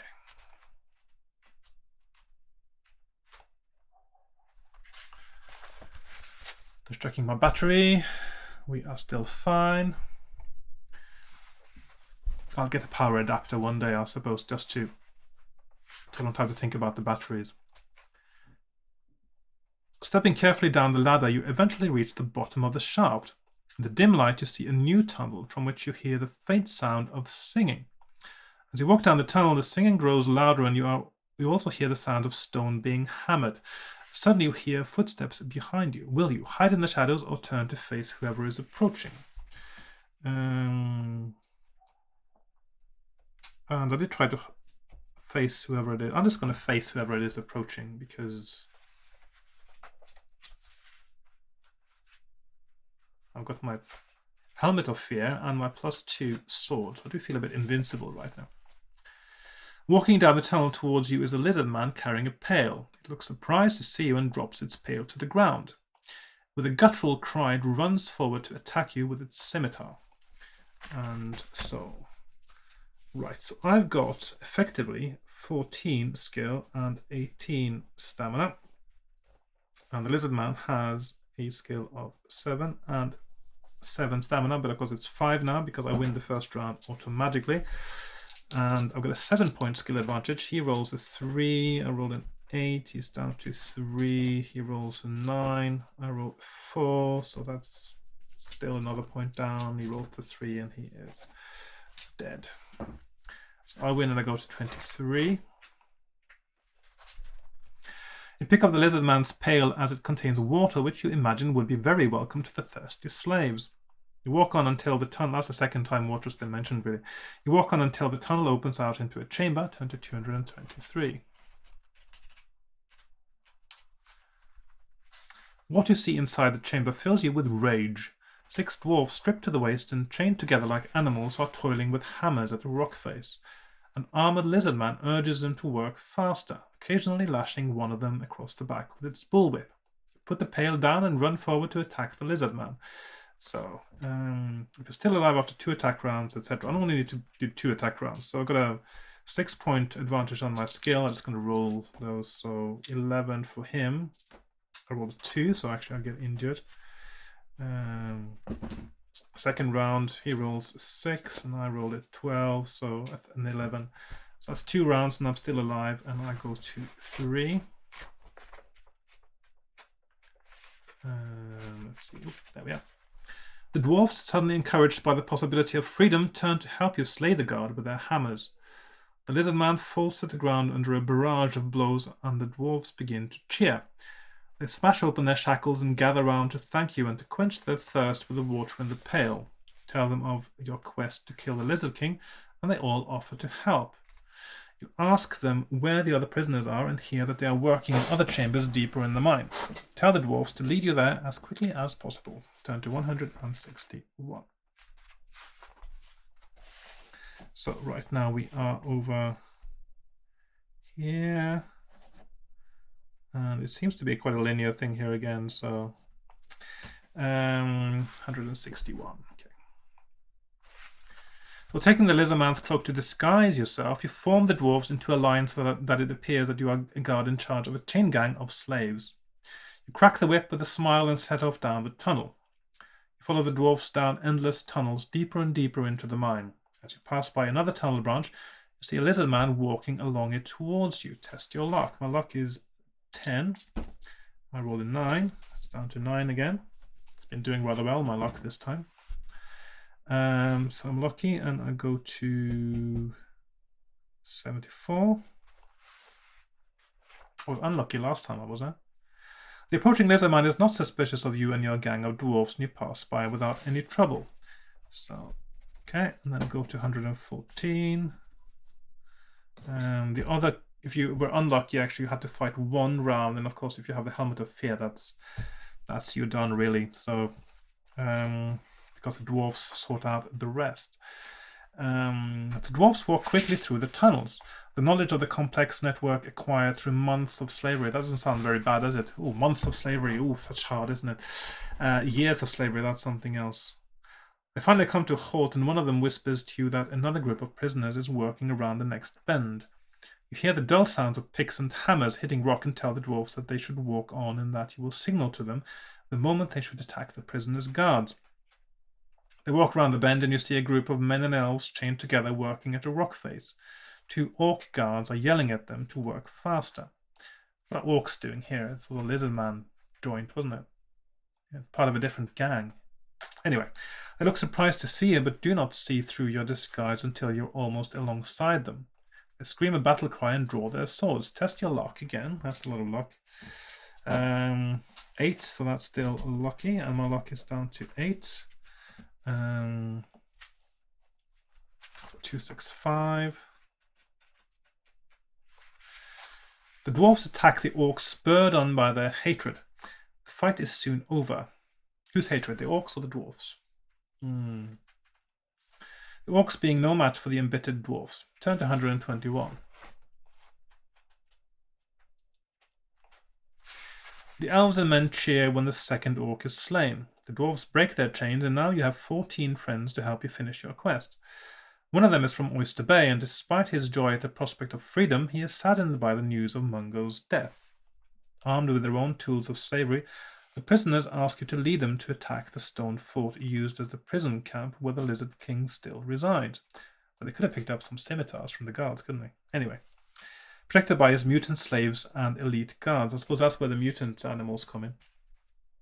You agree to do so and set off again through the tunnels to release the rest of the slave miners. Roll 1 die. So I'm rolling 1 die, and I'll roll a 6, which may be good. And I go to 32. Well, this is where I ended up last time. By the time you have found all the prisoners and released them, you have become leader of 63 dedicated followers eager for revenge. Okay, if you rolled a 1, you actually took some damage doing it, which is what killed me last time, because I only had 1 stamina point left when I got to this point.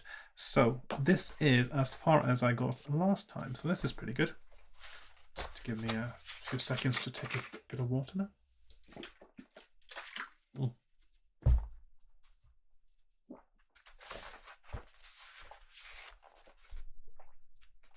So, turn to 201. Okay, so 201. Now this is probably a good time to do a new page.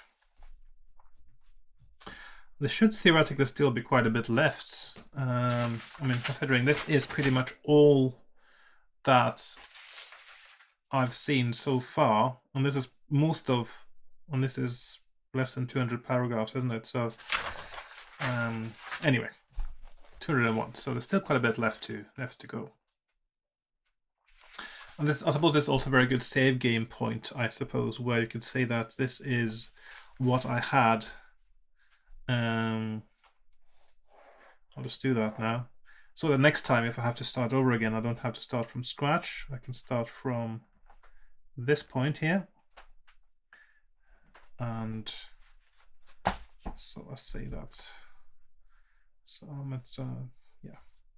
So I'm just going to do that because otherwise I'll be doing the same thing over and over again in the beginning, because I've found what seems like the best path now, unless there suddenly shows up something that I should have had with me that I don't have.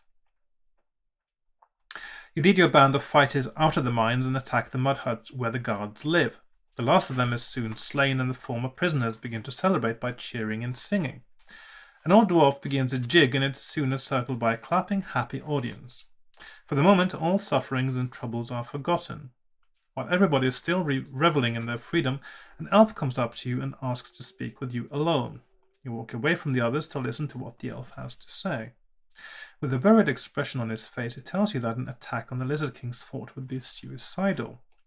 For the sake of power and near immortality, the Lizard King has allowed a hideous parasite, the Gonchong, to attach itself to his head. With the Gonchong's proboscis implanted firmly in his brain, the Lizard King remains invincible, telepathically controlling his mutant warriors. To kill the Lizard King, the Gonchong must first be destroyed, but only the island's shaman knows the secret of its magical powers. It cannot be harmed without the knowledge of how to break the link with its host. Alas, the elf has never seen the shaman in his 4 years on the island.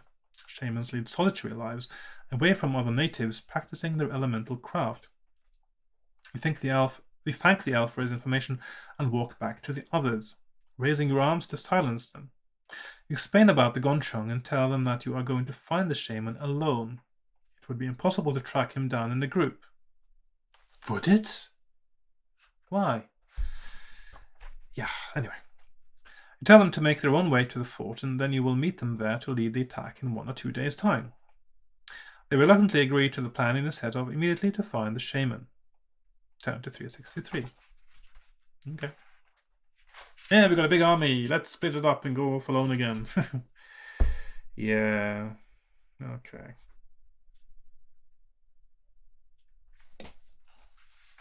You walk down to the river and jump on your raft. Progress against the current is slow as the river narrows and the water runs faster. If you still wish to journey by raft, turn to 228. If you'd rather walk overland, turn to 376. Sounds a bit risky to go by raft now. So as 228 raft. Is this outside? Yeah, it's sort of outside my microphone stands in the way there. Okay, that's just. Actually, I could do a little bit like that, couldn't I? How's that now? And that's better. Okay. 228 raft or 376 land. I think I'm going to do this on land now. You steer the raft over to the right-hand bank and jump off. The terrain all around is tree-covered hillside with plenty of rocks and bushes to make walking quite arduous. You look around and decide to set off towards the volcano in the northwest, as it might be an ideal place for the shaman to hide. After trudging your way through the undergrowth, you suddenly notice a strange-looking bush. It has wide leaves with crimson tips and fruit-like giant raspberries hanging from its branches. If you wish to eat some of the fruit, turn to 100. If you'd rather keep walking, turn to 399. So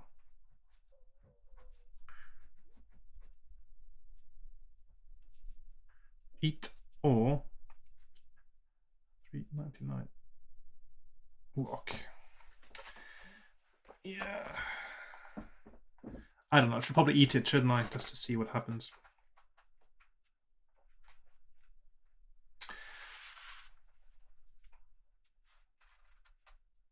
The fruit is juicy and tastes delicious. Add 1 stamina point. So, oh, sorry, 19. Sorry. But, feeling refreshed, you set off again, still wiping the sticky juice from around your mouth. Test your luck. My luck is 8 and I roll 9, so I'm not lucky, and my luck comes down to 7. So test luck.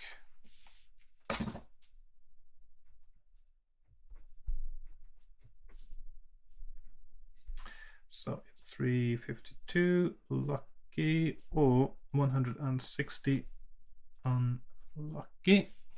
So unlucky, and I go to 160.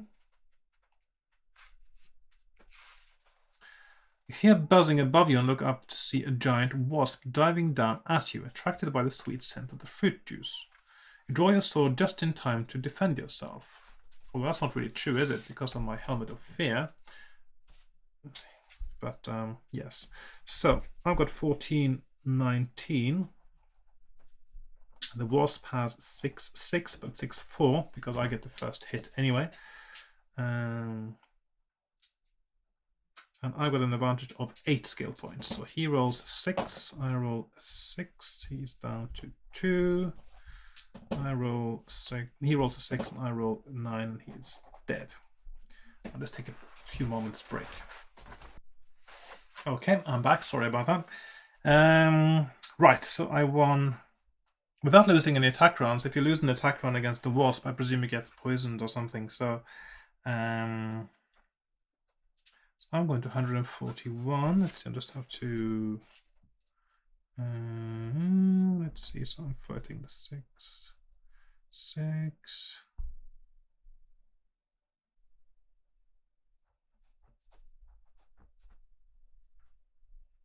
And 141. Win 52. Lose 1. Attack round. Okay. You set off again in search of the shaman. Turn to 399. Okay.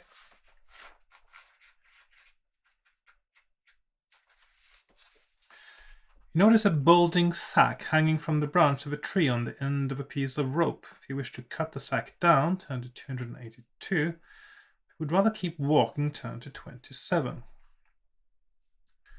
So we have 27 or 282. And I suppose there could be something nasty in it, but I'm going to do it anyway.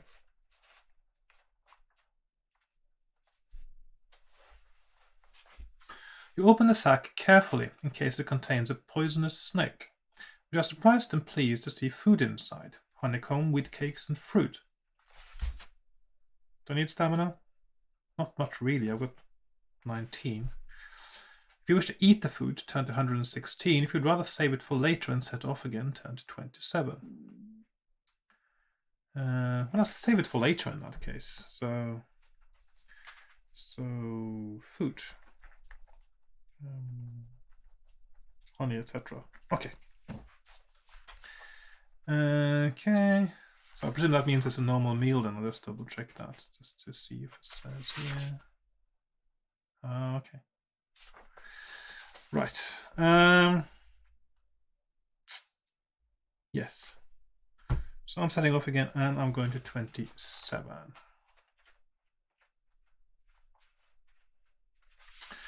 As the day wears on, the sun gradually sinks into the western horizon.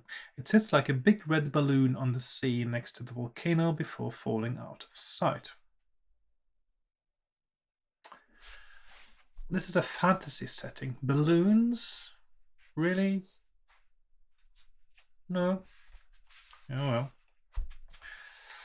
well.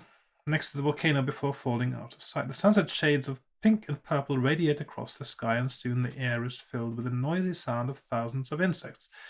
You decide to camp down for the night between two bushes, hoping to remain hidden from any nocturnal predator. And test your luck again. There's a lot of luck testing here, so my luck keeps going down like crazy. Let's see. So we have test luck.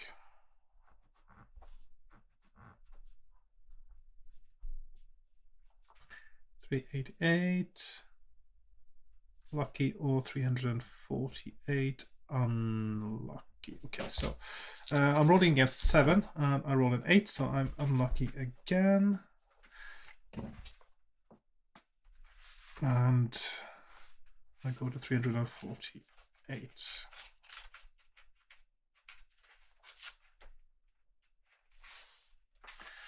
While you are asleep, a vampire bat flutters down to feast on your blood. You do not feel its fangs sink into your ankle, and it is only when you awake that you see the punctures in your skin. Lose 2 stamina points. Okay, so down to 17. You shudder at the sight of the wound and pack your belongings quickly before starting off again. Turn to 212. Well, I suppose I have a meal first. So stamina minus 2. And I'm going to have 7, which means I'm up to 20 again, and I'm going to 212.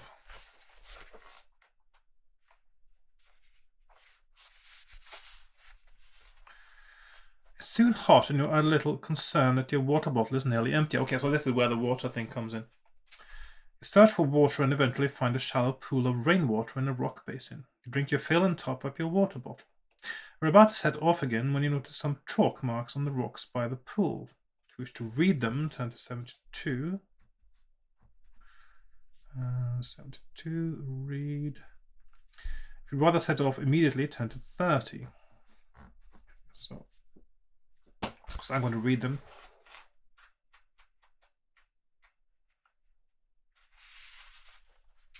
The marks are a simple request written by the shaman you are seeking.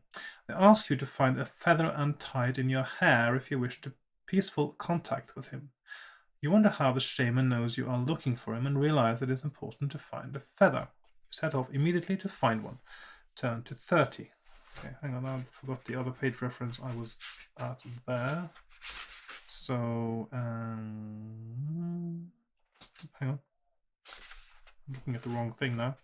So 212 and 30. Okay, so that's 30. Okay. So it's the same one, just to double check there. So I just know now that I need a feather.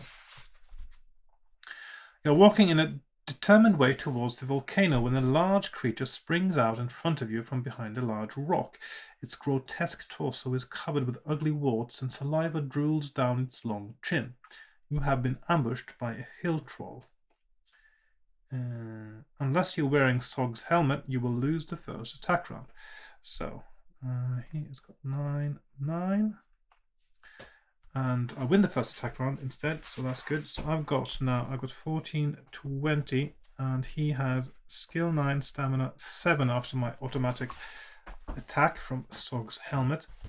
My helmet of fear, as I call it, and I'm going to see about that. So I've got a 5-point skill advantage for battle. He rolls a 7, I roll a 9. He's down to 5. He rolls a 10. I roll a 2. I'm down to 18. He rolls a 10. I roll a 6. And that is me hitting him. So he's down to 3 hit points. He rolls an 8. I roll 11. He's down to 1. He rolls 10. And I roll 7. So he is dead. Okay. If you win, turn to 65.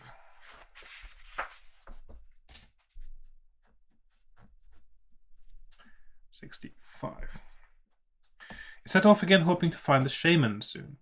You notice a few tufts of grass tied in knots and guess that he is not far away. You wonder if he... Is that what shamans do? Shaman do? They tie grass in knots. You wonder if he knows you are near and stop to look around. There is no sign of life, merely a dead seagull lying on a rock to your right. If you have read the shaman's chalk marks, turn to 89. Aha. Okay.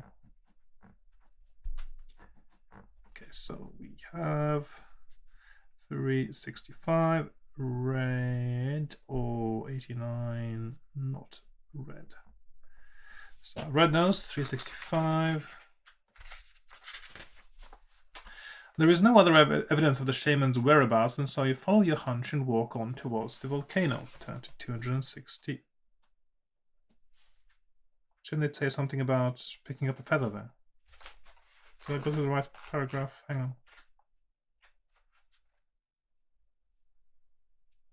Oh, I've mixed them about. So, okay, so 365 is not red and 89 is red. Okay, so I went to the wrong paragraph. 89.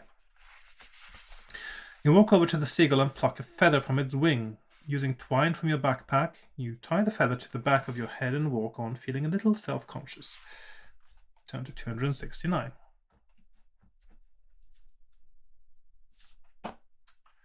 So, feather.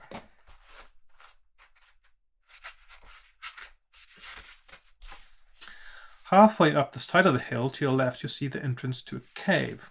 The rocks all around the mouth of the cave are painted in bright colors, but each one has a skull resting on top of it. If you wish to climb up to the cave, turn to 59. If you would rather walk on towards the volcano, turn to 303.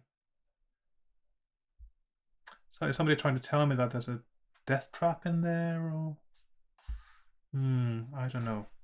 I think I'll leave that decision for a little bit, because I have to actually go and make dinner now, unusually.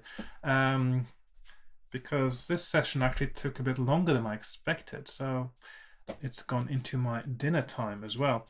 So I'll be back after dinner with a bit more gamebook playing. So I'll just take a little break and I'll be right back. You won't notice so much. I'm not going to let you wait so much, but I will be away for a few moments.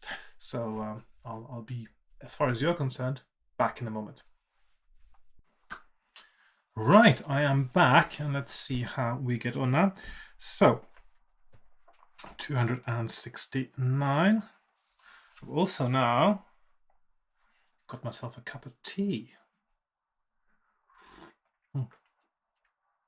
Ah, yummy. It's quite hot. Okay. So, halfway up the side of the hill to your left, you see the entrance to a cave. The rocks all around the mountain. Well, I already read this one, didn't I? Do I wish to climb up to the cave? Yes, I do. Although I think this is a dead end, possibly.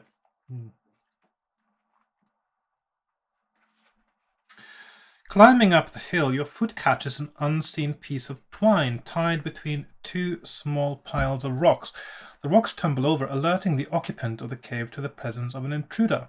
A wild-eyed cave woman appears at the mouth of the cave, wearing furs and carrying a spear and a stone club. She steps forward and hurls her spear at you. Test your luck. There's a lot of luck testing going on here. Okay, so test luck.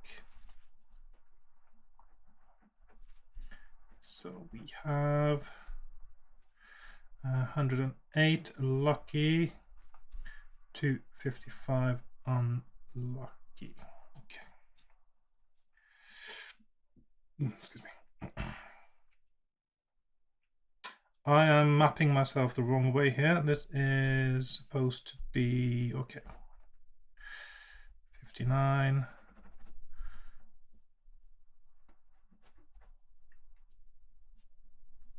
To 55 unlucky. Okay. Right, so I'm rolling against luck, which is down to 6, and I'm rolling a 2, so I'm extremely lucky. My luck goes down to 5, and I somehow wish I had a potion of luck now, a potion of fortune, but yeah, we'll see. 108, okay. The spear whistles past your head, clattering onto the rocks behind you. The cave woman grunts in anger and runs forward to attack you with her club. So we've got... I presume if I was unlucky that I would have got a bit of injury before starting. Now, okay, so my stamina is 20. And my combat skill is 14. And I'm fighting a 5. So I've got an advantage of 9 skill points now. So she rolls a 12. I roll a 2, which is basically the only way that I can get injured in this battle. Yeah. 6 and 2. She's down to 3. 5. And I roll 12. She's down to 1. She rolls a 7. I roll a 7, and she is dead. Managed to injure me. That's amazing. You win and go to 79. Okay. Just remembered I have to put in, there's a page, so there's supposed to be a 303 there. Okay, so 79, I go to 79. You walk up the hill and step inside the cave. It smells of rotten food and stale body odor. A few possessions are strewn all over the floor amidst the rubbish. You are about to leave the cave when you catch sight of a small clay bowl, almost hidden in a recess beside the cave woman's fur bedding. The bowl contains red powder. Will you dab some on your face, swallow some of it, or leave the cave without touching it?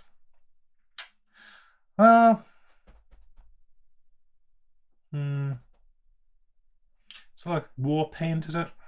I'll dab some on my face. I'll dab some on my face. So 332, dab, 97, swallow, or 17, leave. I'm going to try to dab some on my face, see what happens. 330. The powder is not only decorative, but also magical. It belonged to a wizard. It's amazing how much stuff you know about these things when you start. Once you use it, you get all this information that you didn't know when you chose. It belonged to a wizard who was press-ganged into slavery by the lizardmen. However, before he went into the mines, the wizard discarded the bottle containing the powder, hoping that somebody might find it. Yes. Is my focus looking okay there? I'm not sure now. Hang on, I'll just check my focus settings have changed.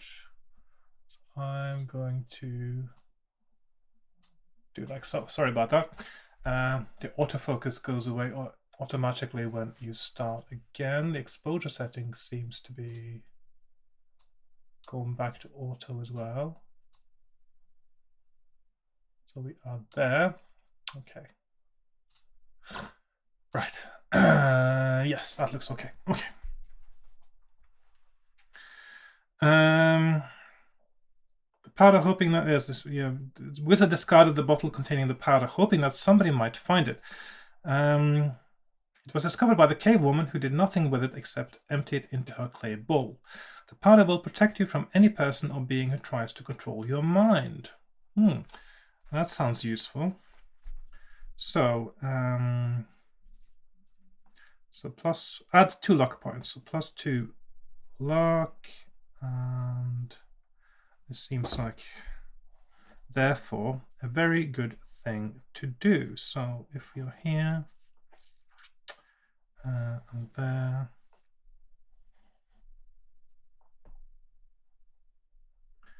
okay, right. There's nothing else of interest in the cave, so decide to leave. Turn to 17. Okay. I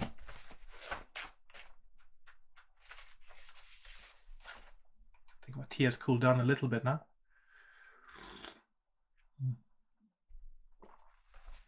You walk back down the hill and turn left towards the volcano. Turn to 303. Okay, so now we're back there. So that was just a little circuit again, little loop. You eventually reach the foot of the volcano, but still see no sign of the shaman. You look up and see the gigantic black mountain reaching up towards the sky and wonder when next it might erupt into life, belching out clouds of ash and streams of red-hot lava. You banish the thought from your mind and decide which way to head. If you should climb straight up the side of the volcano, turn to 178. If you wish to walk around the foot of the volcano, turn to 355. So 355, foot of 178 side. I'm going to climb up the volcano, I think. 178. On a level piece of ground, you see a circle of polished stones, which contains a pile of artifacts. A bracelet, a clay doll, a tin mug, and a buckle are just some of the things lying on the ground. Perhaps it is a collection place for gifts to the shaman from his visitors. If you wish to place one of your own items in the stone circle, turn to 233. If you'd rather take any of the items from the circle, turn to 306. So we have 233 gift or 306 take. I'm going to leave something there. That seems like a more sensible thing to do.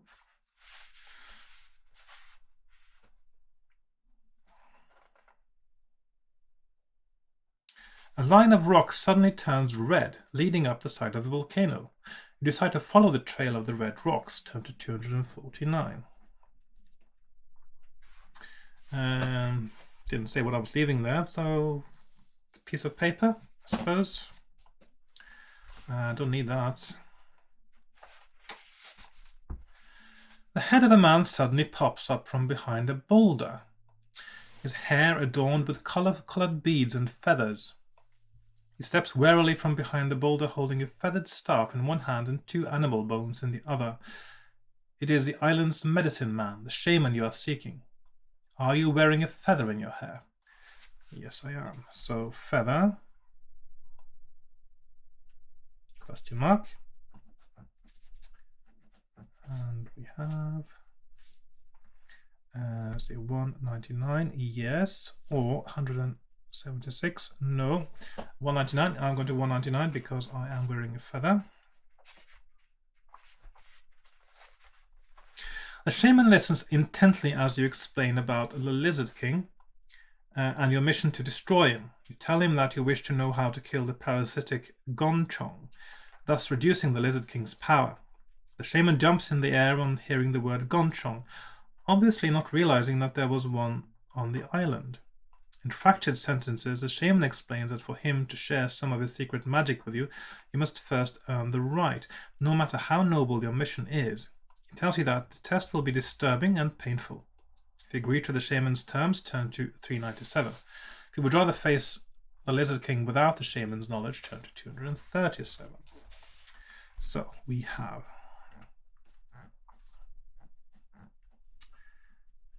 so 237, just go, and 397 test. I'm going to go for the test, obviously. The Shaman tells you that you must pass 3 different tests from a choice of 6. And asks you which you wish to take first. Right, that's an interesting 1, 2, 3, 4, 5, 6 different tests. So we have 1, 2, 3, 4, 5, 6.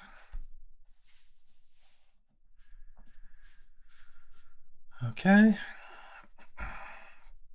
And a test of luck. Oh, I forgot to gain my 2 luck, didn't I? I've got 7 now. And fear, 75. Fear, 151. Pain, 183. Revulsion, 220. Strength, and 335. Dexterity. Strength and dexterity should be okay, so I'm going to start with strength and go to 220. The Shaman points at a boulder and asks you to lift it. You wrap your arms around it as far as you can and heave. Roll 2 dice. The total is the same as or less than your stamina score.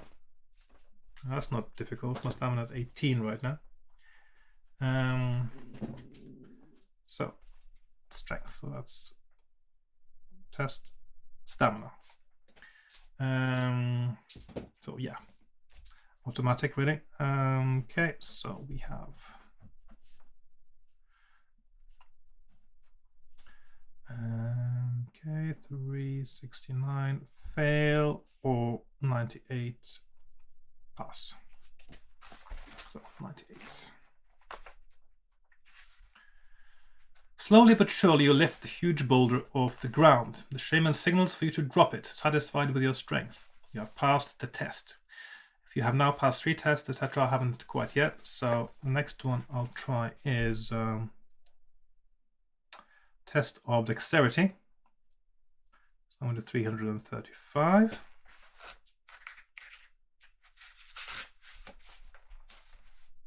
The Shaman hands you a dagger and tells you to throw it at an orange, which he places on the top of a rock. Roll 2 dice, and I got the test against skill, of course. Test skill, and of course my skill is 12, so that's not a difficult thing to do.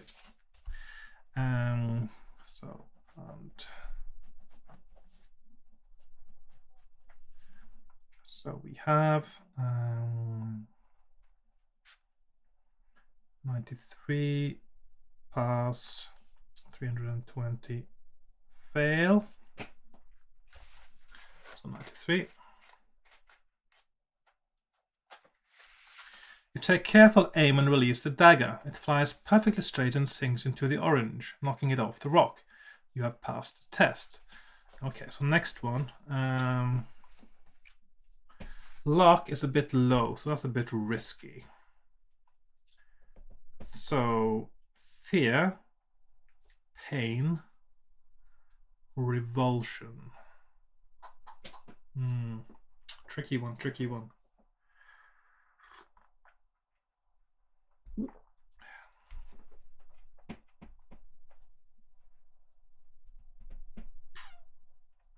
Fear, pain, or revulsion? I'll go with fear. I'll go with fear.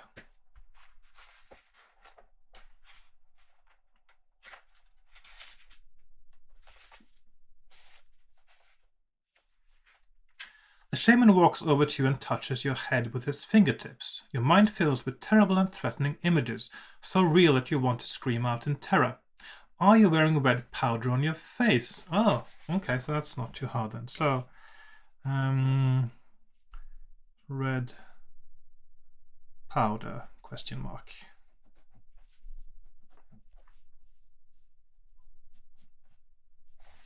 So we have 155, yes, or 131, no. So I'm wearing the powder, so I'm going to 155. The magical properties of the red powder help you to control your mind, and you gradually overcome the terrible nightmare. You have passed the test. If you have now passed 3 tests, I have indeed. Go to 214, so that's your 214. That's 3. And I think I suppose there would be, because it's so linear now, there would be space on the sides here, but I'll just go to another sheet of paper and just to keep it neat and tidy. So I'm going to go to 214.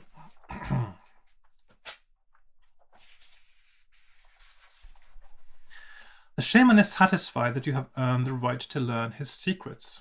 He rolls his eyes up into his head and stands perfectly still with his arms outstretched. In a trance, he begins to describe the parasitic gonchong. Its appearance is like a giant harvest spider, only its proboscis connects into the brain of its host, in this case a lizard king. To kill it, the proboscis must be severed within seconds of its host being killed. Otherwise, it might leap onto its assailant in a desperate attempt to find a new host. But while it controls him, the lizard king remains almost invincible. Oh, hang on, just a moment. Yes. I'm just double checking that my camera is rolling. It looks like it. Yes, we are good to go. Okay. Just my camera control window was missing. That's where you see the time ticking up.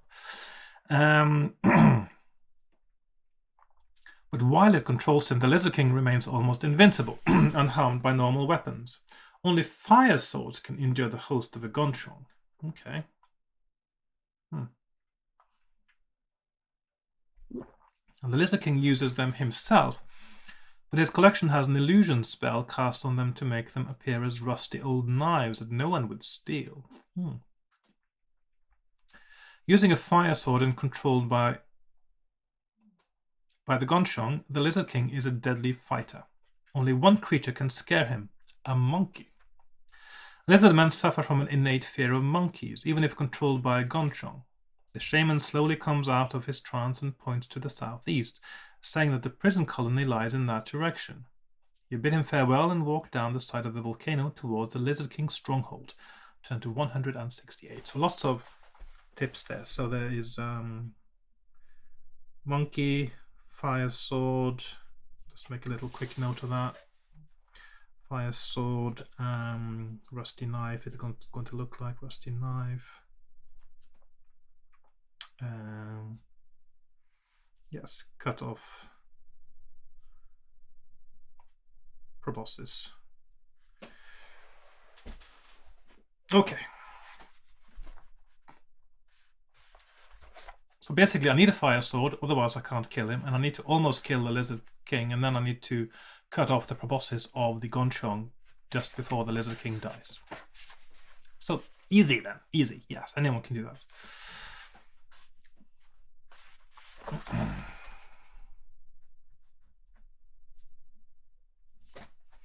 You walk quickly southeast, eager to meet up with the freed slaves. You soon arrive at the edge of a ravine which is too wide for you to jump over. You walk east, infuriated by the time you are wasting. Ahead you see a stone arch traversing the ravine, but an armored hobgoblin is standing guard by it. Will you try to bluff your way across the stone archway, offer him a golden nugget, or attack him with your sword? So we have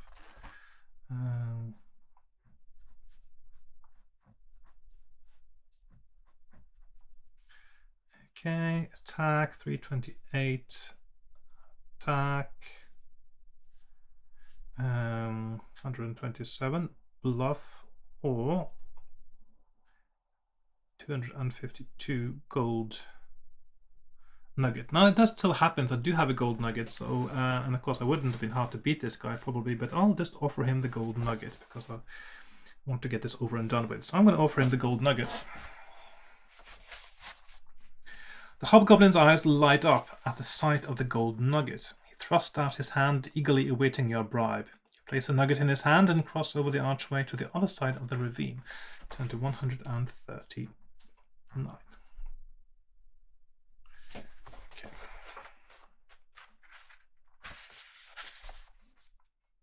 Oh my.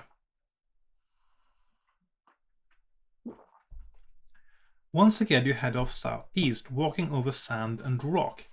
Riding towards you on a dinosaur-like steed is a heavily armored reptilian. It is a mutant lizard man riding a Styracosaurus. The lizard man urges his mount into a trot to attack you. And I'm fighting this way. So that's quite 11. Skill of 11. Oh, that's quite a... Okay, so I am at 14 for battle purposes and 18. Yeah, that's right. And it's supposed to be 19 now. I think it's 18. Okay. And I'm fighting 11. 10, which means I've got a 3 skill point advantage. Not a lot. He rolls 12. I roll a 3. That's not a good start, is it? So I need to cross off my gold nugget there. He rolls a 3. I roll a 3. That's better. It's down to 8. He rolls an 8. I roll a 12. He's down to 6. He rolls a 7. I roll a 12. He's down to 4. He rolls a 9. I roll a 6. That's a draw. He rolls a 4. I roll a 9. He's down to 2. And finally, he rolls a 9 and I roll a 4. So that is, I'm down to 14. He rolls a 5 and I roll a 9 and he is dead. And then I win and I go to 95.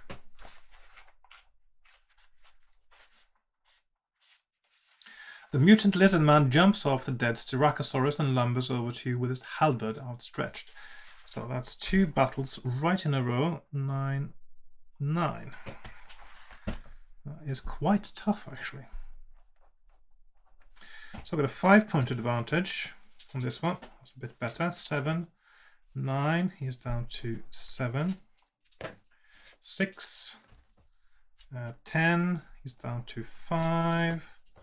8, 6, he's down to 3, 6, 6, he's down to 1 hit point, and the final hit is there. He is dead as well. So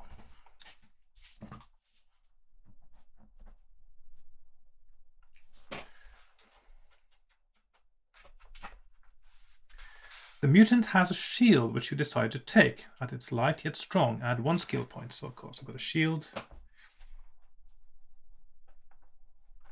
+1. Okay, so now that means I've got an effective fighting skill now of 15, which I'll need by the sound of this.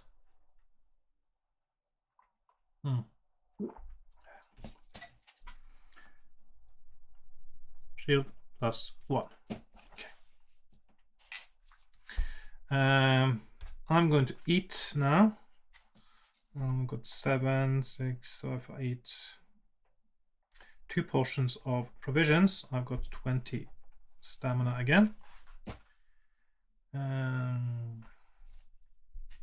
The prison colony cannot be too far away and you waste no more time in setting off again. Go to 218. I think I'll just move to the side here now on my map, so I don't fill out yet another page now. Your legs brush against a thorny bush, instantly drawing blood. Have you drunk the aniseed tasting liquid from the jug in the hut on the beach? Ooh, that's in the beginning. If you have, turn to 258. So, question mark. So,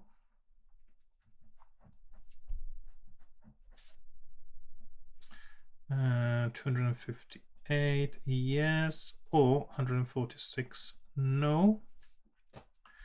146 then.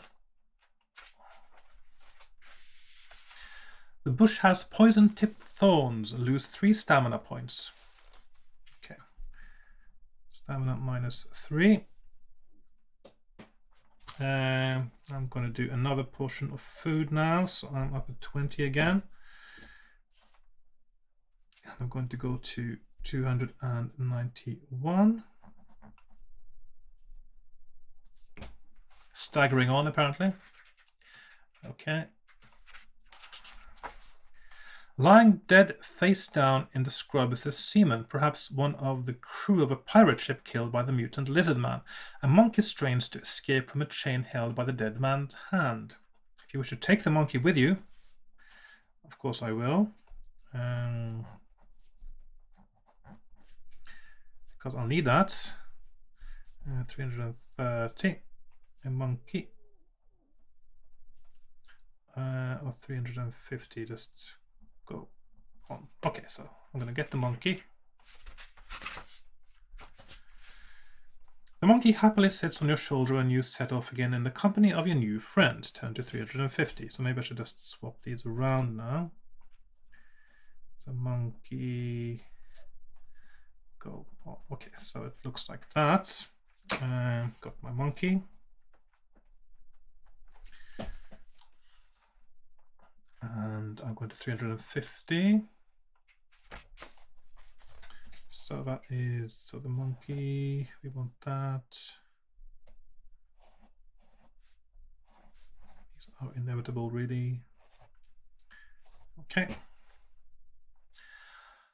Over the scrubland and one more hill, and you find yourself overlooking a green valley. A stone fortress lies in the middle of the valley, its striped flag fluttering in the breeze. At last you have found the prison colony. You're about to walk down into the valley when you hear a growl behind you. There's a huge saber-toothed tiger, with, of course there's no such thing, it's a saber-toothed cat, held on a rope by a blonde girl with wild feline eyes. She stares at you inquisitively as the tiger strains on its leash. Will you try to communicate with her? Well, she did look inquisitive, which means I can probably communicate.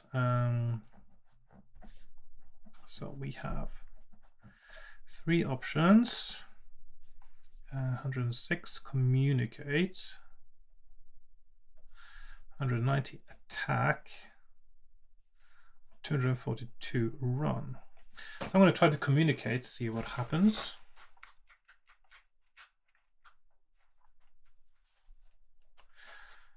After saying a few words, you realize that the girl cannot understand you. Perhaps she was left on Fire Island as a child and has become as wild as the animals.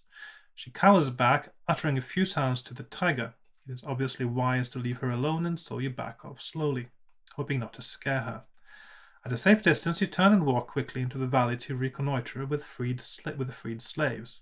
Turn to 279. Okay, so that was all right. I guess there wasn't nothing disastrous happened there. 279.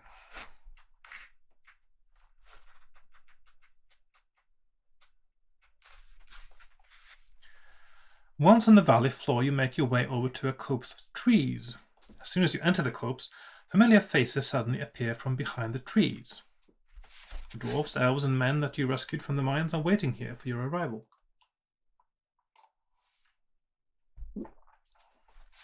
Pleased to see them again, you tell them of what has happened and since you saw them last. You tell them that the fort should be attacked immediately and that you will deal with the Lizard King. You call them all together and lead them out of the copse into the valley. As you run towards the stone fort, you see its wooden gates open. The Lizard King is sending a battalion of guards and mutants out to fight you. Your small army has soon locked swords with the Lizard King's soldiers. Roll 1 die. Okay, so we got 1d6. And interesting with an army battle, I suppose, in a fighting fantasy book. I do believe there is another one where you have basically the whole way through you got an army. Armies of Death, is it? Or no, I don't think it is. It's I can't remember that. There is one where you are. Is it Armies of Death? It might be Armies of Death, where you have an army anyway that you're running as well. So 1d6 and as 185, 308 or 42, depending on whether I roll 1 to 2, 3 to 4 or 5 to 6. 6, usually high is better, but not always. So I'm going to go to 42. With your sword raised high, you lunge at your nearest foe. It is a hobgoblin. Oh, I suppose that's what decides who I'm attacking now. So that's a 6, 5. And then I'm going to 341. Okay. So My effective strength now for fighting is 15. My stamina was up to 20 again. And I'm fighting a 6-5. So I've got a 9-point skill advantage now. So he rolls 10, I roll an 8, he's down to 3. He rolls a 6, I roll a 6, and he is down to 1. And he rolls an 8, I roll a 7, and he is dead, and I go to 341.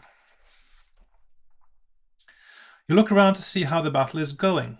Many of your fellow fighters are slain and the rest are in retreat. If you have the Horn of Valhalla, never heard of this horn. That's one that I haven't found, and that's interesting because that's it's been a while now since I've seen any kind of item that I haven't heard about before. Horn of, that means I missed something somewhere.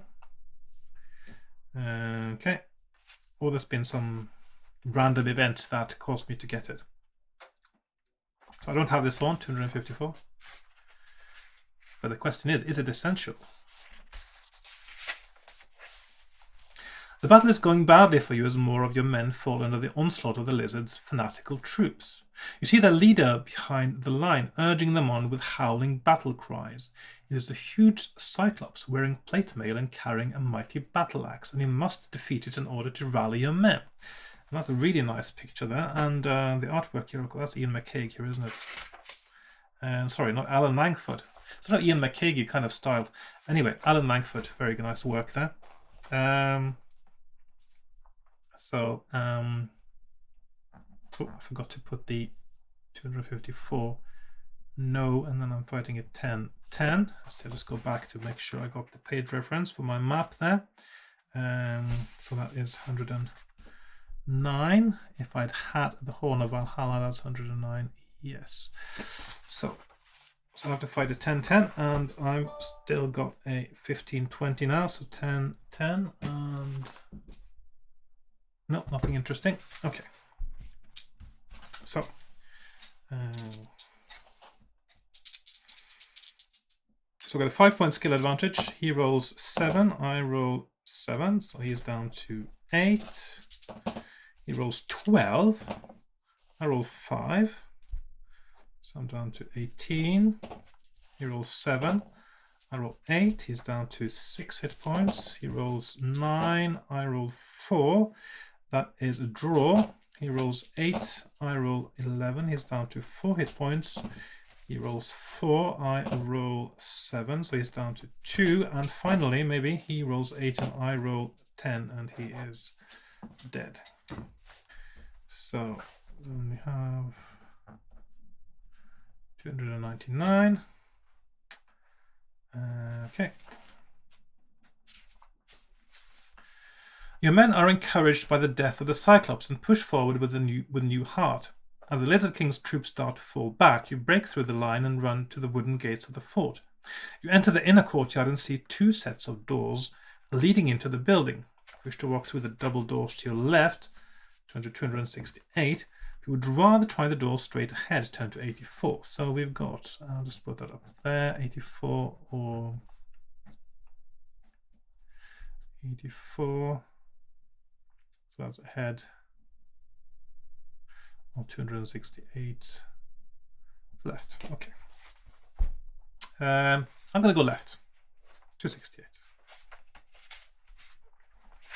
The doors open into a corridor which runs to the left and right of you. Prison cells with iron-barred doors line the far wall of the corridor. Looking left, the corridor comes to a dead end, and so you turn right. In the end cell by a wooden door, you see a frail old man sitting on a wooden bench, his leg chained to the wall. His cell door is open, but the wooden door leading out of the corridor is firmly locked. Will you free the old man or try to open the wooden door? Right. I want to try to free the old man first of all. So it's 166 free.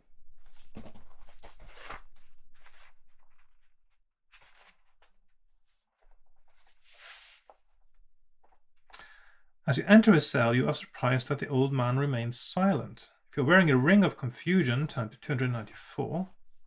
If you're not wearing this ring, turn to 318. I'm not wearing that ring, so let's see. So that is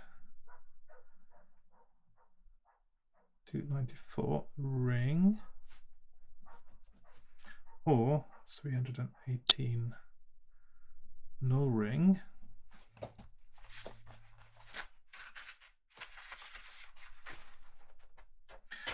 As you reach the old man, he starts to metamorphose before your eyes. Green spikes burst through his clothing and his mouth becomes a pair of slavering jaws lined with razor-sharp teeth.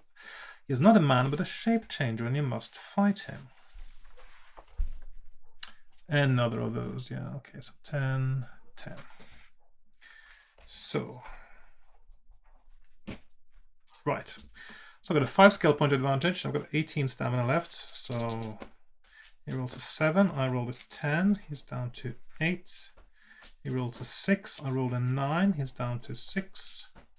He rolls an 8, I roll a 7, he's down to 4.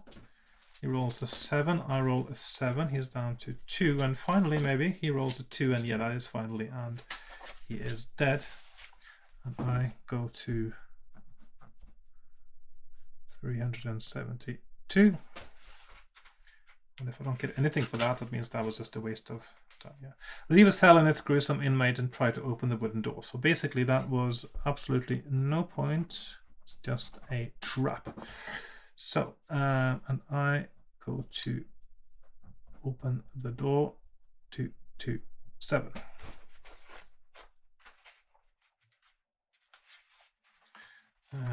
Let's see, just double checking now because yes, that is the option there as well. 227. If you possess 3 iron keys, I do. So keys. There we are. 273, yes, or 162, no. So I go to 273 because I do have the keys. One of the keys fits the lock and you push the door open, turn to 395. 395.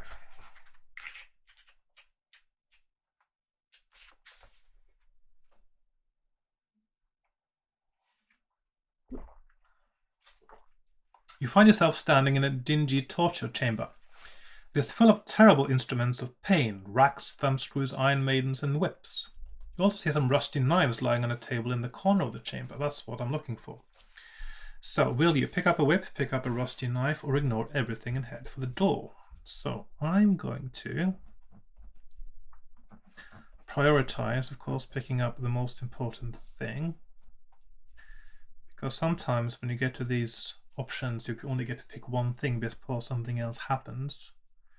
So 136 whip, 275 knife, or 312 door.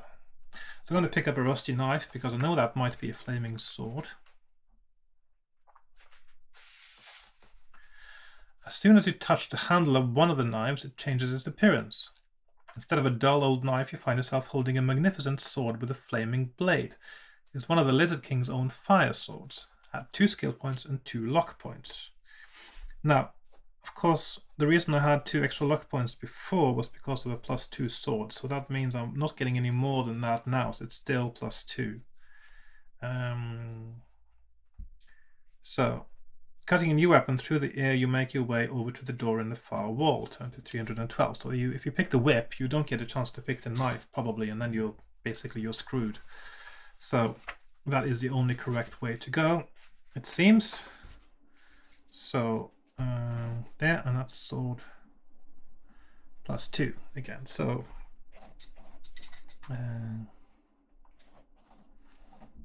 okay, so I know that's correct. I know my head possibly as well. There might be something there, but I don't know. But I'll see if there is a next time. I'll check it out maybe. Right, so 312.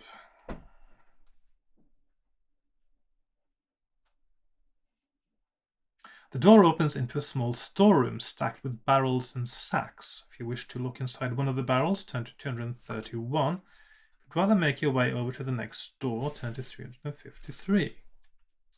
So we've got barrels, 231. I've got what I need now, I think. 3 door. I'm not going to look into the barrels this time, I don't think. Let's check now because I'm...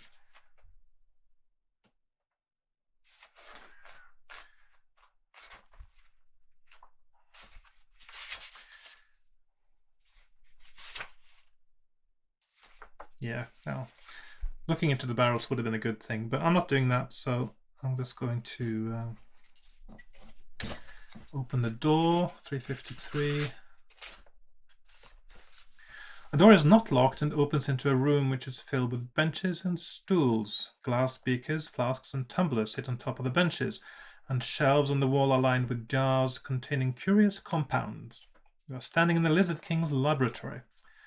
Suddenly you hear footsteps coming from the other side of a door in the far wall. Wish to draw your sword to meet whoever is about to enter the laboratory, turn to 360. Would rather hide under one of the benches, turn to 77. So we have hide or wait. Sword or 77 hide. I'm just going to draw my sword and get ready, I think. The door flies open and a dwarf shackled by his arms and legs is pushed into the laboratory by a grotesque two-headed lizard man. The mutant sees you and snarls. He hurls the poor dwarf to one side and strides forward to attack you with his scimitar. So we have 9-9. Let's put 9-9 there. Right, so I've got a 6 skill point advantage. So he rolls a 12. I roll an 8. That's still me hitting him. He rolls 8. I roll 2. That's a draw. He rolls 12. I roll 7. That's me hitting him. He rolls 10. I roll 7. He's down to 3 hit points. He rolls 6. I roll 9. He's down to 1. And finally, maybe, he rolls 8 and I roll 10 and he is dead. And we go to 173. A dwarf shouts for joy as the lizard man slumps to the floor. If you have a picklock's wire, turn to 393. That's one of the things I don't have this time, isn't it? If you do not own this thieves tool, turn to 216. I found that last time, didn't I? I can't remember even where it was now.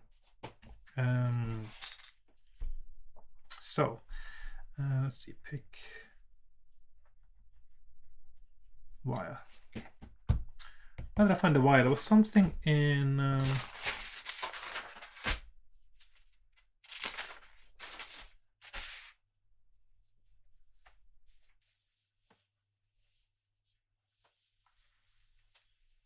can't remember where that was. Wasn't that in the... Anyway, if it's important, I'll figure it out. So it might not be important after all, but so wire. So we have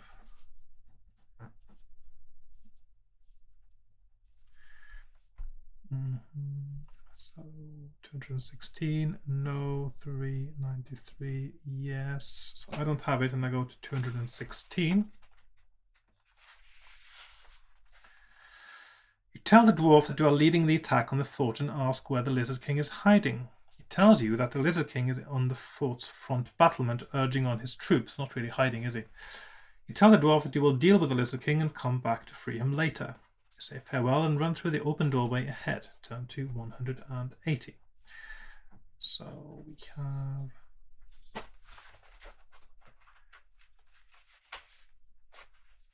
You find yourself in a corridor which turns sharply to the right. On the corner is a spiral staircase winding up the center of a tower. You have a feeling that you should climb up the staircase. Turn to 82. Well, no choice there then. I suppose there's a limited number of paragraphs left, so you can't really have too many options.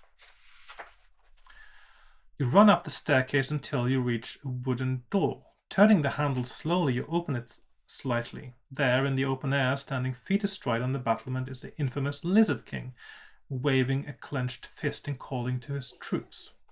A strange black lion sits obediently at his side, but it is the sight of the gunchong on the Lizard King's head that makes you tremble. You breathe in deeply and step out onto the battlements. You wave to your own troops and call out to the Lizard King. He does not even bother to look at you, and merely snaps his fingers to send the black lion bounding at you. So, another battle that's unavoidable by the looks of it, which means this must be some kind of record, I think, for the number of number of battles that you actually need to do. So, when it in the hang on, I'll just check now. In the beginning, it says hints on play. The one true way involves a minimum of risk, and any player, no matter how weak on initial dice rolls, should be able to get through fairly easily. That is one big fat lie, and just been copied and pasted from previous books, because that's not true in this book at all. Anyway, 11-11, and I've got 15-18, so I've got a 4-point advantage on my skill, which isn't that much. So he rolls a 7, I roll a 10, he's down to 9. He rolls a 7, I roll a 7, he's down to 7. He rolls a 5, I roll a 10, he's down to 5 hit points. He rolls a 7, I roll a 9, he's down to 3 hit points. He rolls a 6, I roll a 4, he's got 1 hit point left, and finally he rolls a 9 and I roll a 9 and he is dead. So, and then I go to 203.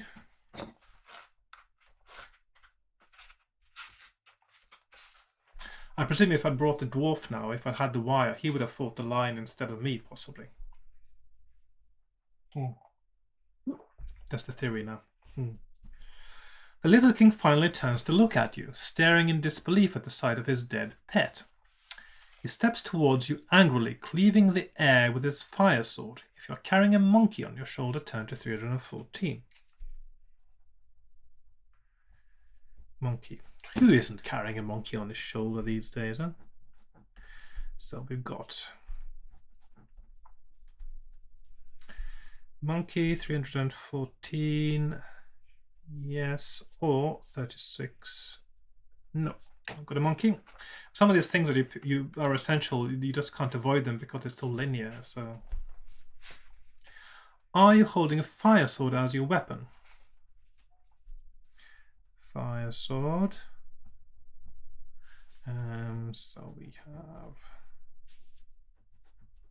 Suppose if you don't now, then basically that's it. That's the end of it.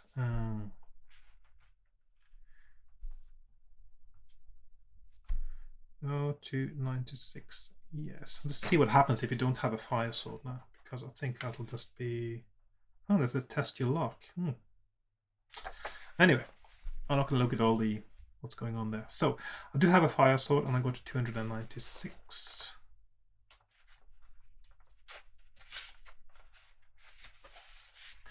The Lizard King suddenly halts as he catches sight of your monkey. He starts to shake. His fear of monkey is quite evident. He is so terrified that he can hardly raise his sword to defend himself as you rush forward. Only the mental urging of the gunchong forces the Lizard King into token resistance. Okay, so that's quite an easy battle now then. 6-15. Famous last words, easy battle, yeah. So I've got a 9-point skill advantage because he is so scared. And I keep forgetting, I've got my helmet of fear and I keep forgetting I'm using it all the time. So of course I win the first round of all the battles, so I should have done that several times now.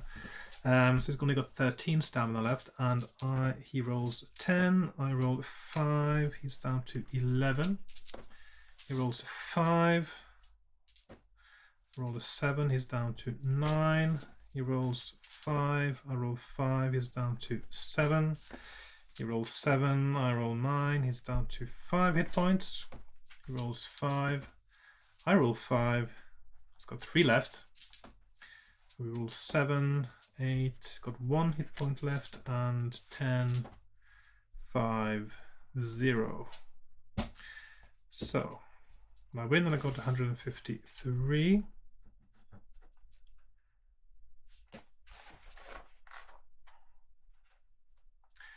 Your last fatal blow sends the Lizard King crashing onto the stone floor. Will you turn to salute your troops? Sever the Gonchong's proboscis. Search through the Lizard King's clothing. Yes, I know what I have to do. And it's good that you were given the option there, because you might actually guess the right thing even though you didn't know it, so that's okay. Date 384 or 54. So search, salute, or proboscis. I'm going to try to cut the Gonchong's proboscis, of course. That is what I have to do to defeat the Lizard King now.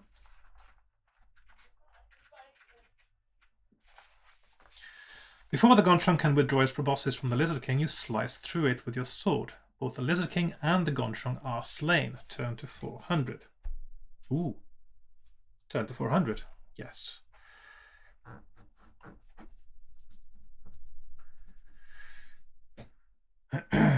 So I'm going to 400 now. You throw the vile Gonchong over the wall and stand on the battlements in full view of your men. A cheer rises from below and you watch with satisfaction as they easily defeat the Lizard King's demoralized troops. The battle is over and victory is yours. The elves, dwarfs, and men can now return to their homes on the mainland, and the slave mines of Fire Island will close forever. Mungo would have been proud of you. Yeah. So it is rather linear, this book, compared to the others I've played so far. I mean, it's so linear that I'm even on my 4th page of map, where usually I'm ending up on 3. But otherwise it's alright, I guess. So I wouldn't call it the best by a long shot, but it's alright. And I must say I quite enjoyed it. I wasn't expecting to actually win this now, because I knew last time I was only sort of halfway through. And but there seems to be, of course there are a few death traps and things that really will mess you up on this one, but not that many. So one of the worst things that can happen is that you lose your skill points quite drastically in some of those things that can happen to you early on. So yeah, so that was the end of that really. And I think just like with the last 2 books, I'm not going to do my Aftermath episode right away. I think I'll just move on to the next book, which will be Scorpion Swamp. Now I have played this one before, but I don't think I played it that much, and I'll be looking forward to revisiting it again. I think this, I understand this is, of course, written by Steve Jackson, the American guy, I think. Yeah, so this is the one by Steve Jackson, American Steve Jackson, not by English Steve Jackson. So quite different in style, a little bit more sort of open map, I believe, as well, more open world in a way you can move around. And yeah, it'll be interesting to see how that goes. But yeah, so I hope you enjoyed today's episode and Island of the Lizard King. It seems a little bit easy towards the end, so even though I had 12 skill, I think I can still manage this reasonably well with 11. If you have 10, you really need quite a bit of luck to get through it, because there are so many battles you really can't avoid fighting. So really it's down to skill and stamina to a large extent how you fare in this one. And one day when I do my analysis of it, that will be quite evident from the numbers, I'm sure, when I calculate the exact probabilities of winning. So thanks for watching. Thanks for being with me all the way through this. It's quite a long episode because I managed to get all the way through. And I'll see you next time with more fighting fantasy fun. And yeah, goodbye for now. Bye-bye.